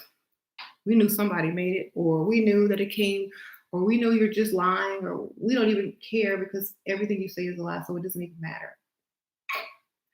So if you made the disease, then why would we take the vaccine? So they don't know who to believe anymore. So what is going on right now is they're getting people to ask themselves and other like-minded thinkers questions and to discuss this, to open up their consciousness and to stop just letting the government and the media feed them whatever they want to see created in the world. Okay. They're getting them to try to think now. Please think. Stop trusting us. Wake up. Please. If you don't wake up, then die because you're that stupid. So, after this, if y'all trust the government, if y'all eat meat, and if y'all keep y'all immune system low, basically they're saying you just deserve to die. Because we already told you what we do. And now that you have all this information, what are you going to do? So you get to create or you can destroy. It doesn't matter. You said Bobby Hemmett spoke on all this in the 2000s. Oh, really? Well, it's, you know what, Toy Belvin, that's great because he was really, really in tune. And so I believe that. But when you come to the information on your own, through your own thought process from learning, about energy, quantum physics and stuff, it's even more enlightening because you can explain it in 50 ways, So, yeah, I know Delbert Blair as well. But when I come to the realization on my own, my consciousness grows and may be able to know things that they didn't explain or explain it to someone else on a different way, like the cartels. So I feel that it's great that they knew and it's great that they taught, but I have to walk that path. I have to get the information on my own. I got to come up. It's not that I never saw that part. Like I never watched that Bobby Hemmett that you're talking about when he explained this. I did my own research through reading all these books and doing all this research and decoding. And if I came up with the same thing, that means that that's not a coincidence. It means it's not a coincidence. It's probably correct. And so if you're coming up with the same thing as somebody did 20 years ago, and explaining it in a different way, then that must mean that might check out, I can't just take someone's word for it. I have to put the puzzle together myself. And then the feeling and the frequency levels that I get to by doing that is what takes me to the next level. So, yeah. What do I want?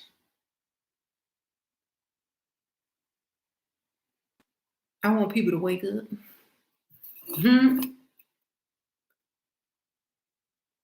That's what I want. Look, I don't really care. I just want people to wake up. Everything else is your choice. Like, get on a path of knowledge. That's what I really want.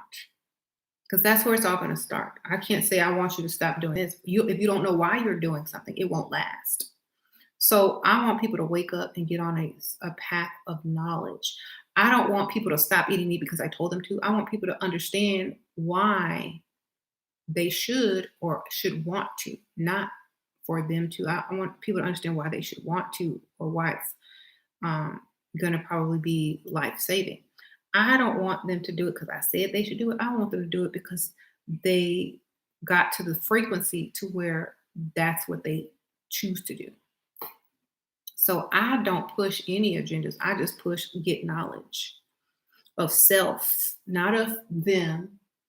Don't get stuck. Don't get stuck on the 3D. Keep going higher. If you understand something on the 3D, move to the 4D. How does it make sense on the 4D? How does it make sense on the spiritual plane? How does it make sense when no time exists? Okay. How does this make sense, to a child? How does this make sense to an animal? How does this make sense,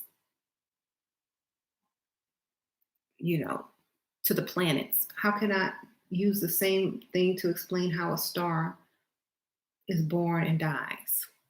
You have to put it all on the same levels. If it checks out, then the pattern is correct. Therefore, you can assume that it is correct or correct in your consciousness, at least in the world that you have created. So I say that if you can learn something on several levels of consciousness, then when you get back to 3D and you get back to the meat, you'll say, you know what? If this meat were energy and I absorbed this energy and then I manifested and this energy went out through my hand like some chi, and no matter how positive and good I was vibrating, that energy still has water in it, and water has memory. See? So, in some form or fashion, that's going to manifest some type of bad energy or bad murder or bad slavery type issue somewhere in a in the universe, on this planet, in another world, in another time, is going to manifest. So if you understand it on a quantum level, a cosmic level, and in a 3D level, then you might change everything on your 3D level. And if you change it on your 3D level, it changes on every other level. You only got to change it on one level, and then everything else is changed. You know, like Back to the Future. When they go back in time and they change one thing, then everything else is changed. So it's kind of like that. You understand something on a high level. Oh, this is so complicated. Guess what? All you got to do is stop eating meat, and all that problem is solved. Ain't no more slavery. Oh, what? For real? If your future offspring, look, I'm gonna be in the future, like when somebody gonna die and have a vision, and I'm gonna be sitting in the bathroom, and I'm like, if your future offspring do not eat meat, you will not be enslaved, or there will be no murder in the world. If they decide to choose to not eat it, they can change everything and reverse it. Man, you crazy. How's that gonna change everything? It will, I promise. A sound rang out in the universe, and it was magic. And that's why I love the children. So, Michael Jackson's always having them weird, corny speeches, and y'all didn't know what he was saying. Basically, he was saying your offspring or your future generations as well will change the universe, which will change quantum physics, which will change time and the past, present, and future by choosing to stop doing to one thing that they want stop done to themselves. Right. Hi, Sasha. Are you using this, mother? You can have. Sorry. Bye. Bye. Love you. I'm busy making some sick beats. You making beats? Yes. For what, a rap? Or you a song? I don't know. All right, I'll listen to it. Sasha making beats. Bye. Love you. Soylent Green. Okay. Love you. Okay. So I guess that's the best way I can explain. So 2020 is what you create and what you decide. This is the year. Remember when I told y'all instant manifestation? Y'all are afraid of martial law. Okay. That's the one thing martial law, they're gonna force us to take vaccines. Who is in martial law right now? Who is being forced to take injections right now? Them cows, them pigs, them chickens. But y'all sitting over here living in fear of the same thing that y'all eat on y'all plate. And y'all don't want to be that. Okay. Oh man, I don't know. I don't want to be forced to take a vaccine. Well, a cow is. Oh man, I don't want to be forced to stay in my pen, in my house, in my barn, stuck with my kids all day. They don't get no education. I gotta teach them something. I ain't got no job. My only job is to sit here in this house. Oh, I'm gonna get my government check on, my feed. Okay, you are under martial law in the spiritual realm, and you did that to yourself. See? So 2020 is yourself. It's a mirror. What you do on this side, you do to yourself. You do on that side. So they're doing this for a reason. They're trying to teach y'all, taking that meat away slowly. Come on, try this instead. Oh, the meat is infected. Oh, coronavirus, stay in your house. Don't eat this. So they're putting fear into you. Like there's probably fear put into the animals. But until you make the correlation, it's gonna get deeper. And oh, we being murdered. The corona. Oh, they done made a corona in a lab. They killing us. It's on purpose now. So now the animals know that they being slaughtered. Oh, really? The animals figured it out. They so smart. They so smart. See, a cow eats grass. So it's not the cow's. The cow is not at fault, but you are for eating it. Okay. They're gonna lock us up and take us to concentration camps. You mean like slaughterhouses? Ooh, yeah. Or they have a curfew on us. You mean they gonna round you up at 9 o'clock and put you back in after you done got your exercise for the day? Oh no. You mean they're gonna give you mean you can't go nowhere without a vaccine because you're gonna infect other cows? You gotta keep this cow locked up because it's infected? We gotta take this one sick cow away from the herd because it's gonna get all our other cows infected. So we gotta put them over here in quarantine, or we gonna just gonna put them down. Oh no! Don't waste that. We ain't got enough respirators for all these cows. Just euthanize it and kill it and sprinkle it. Um,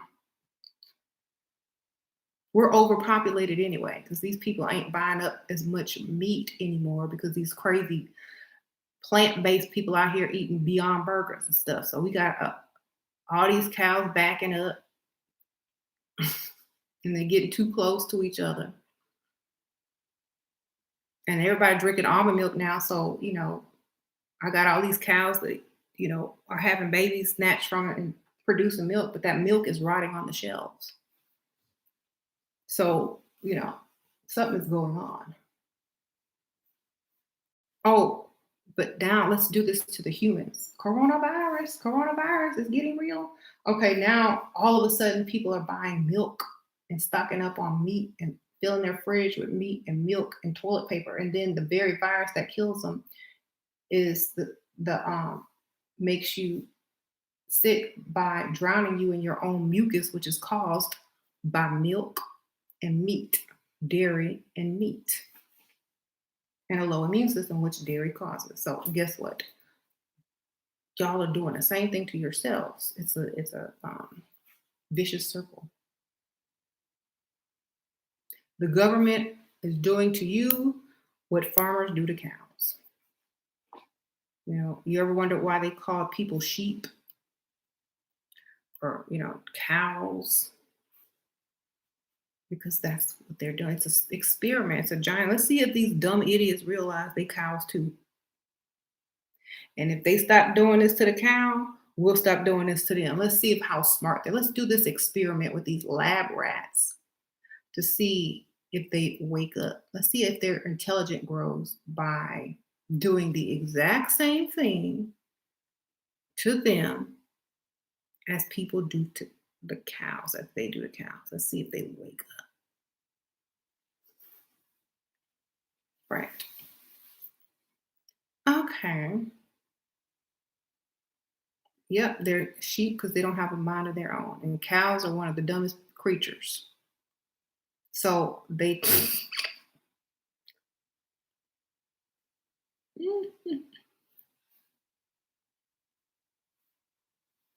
all right, all right.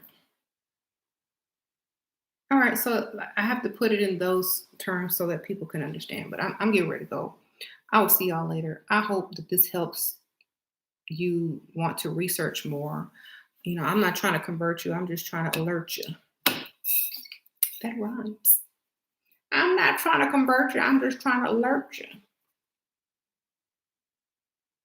Hmm. You're welcome.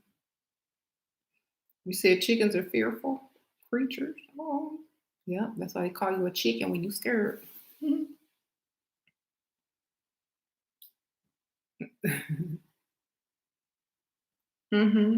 I'm so mean to the cows. I'm not mean. Hmm.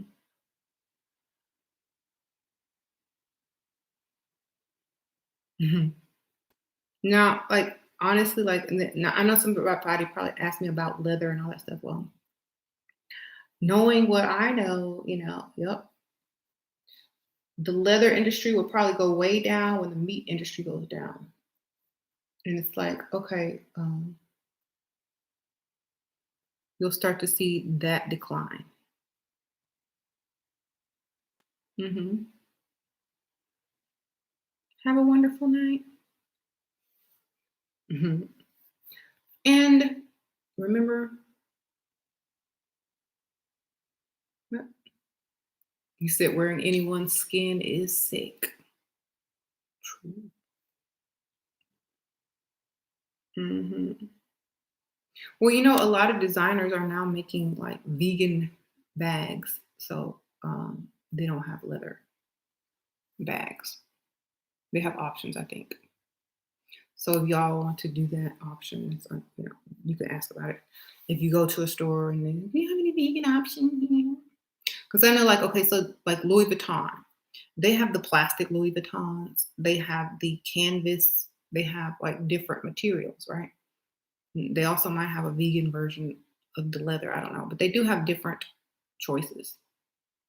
Hmm.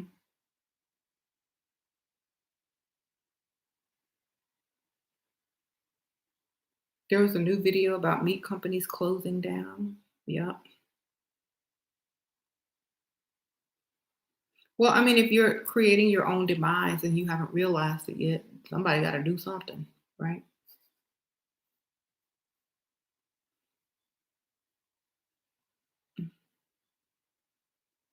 All right. I'll see y'all later. Bye.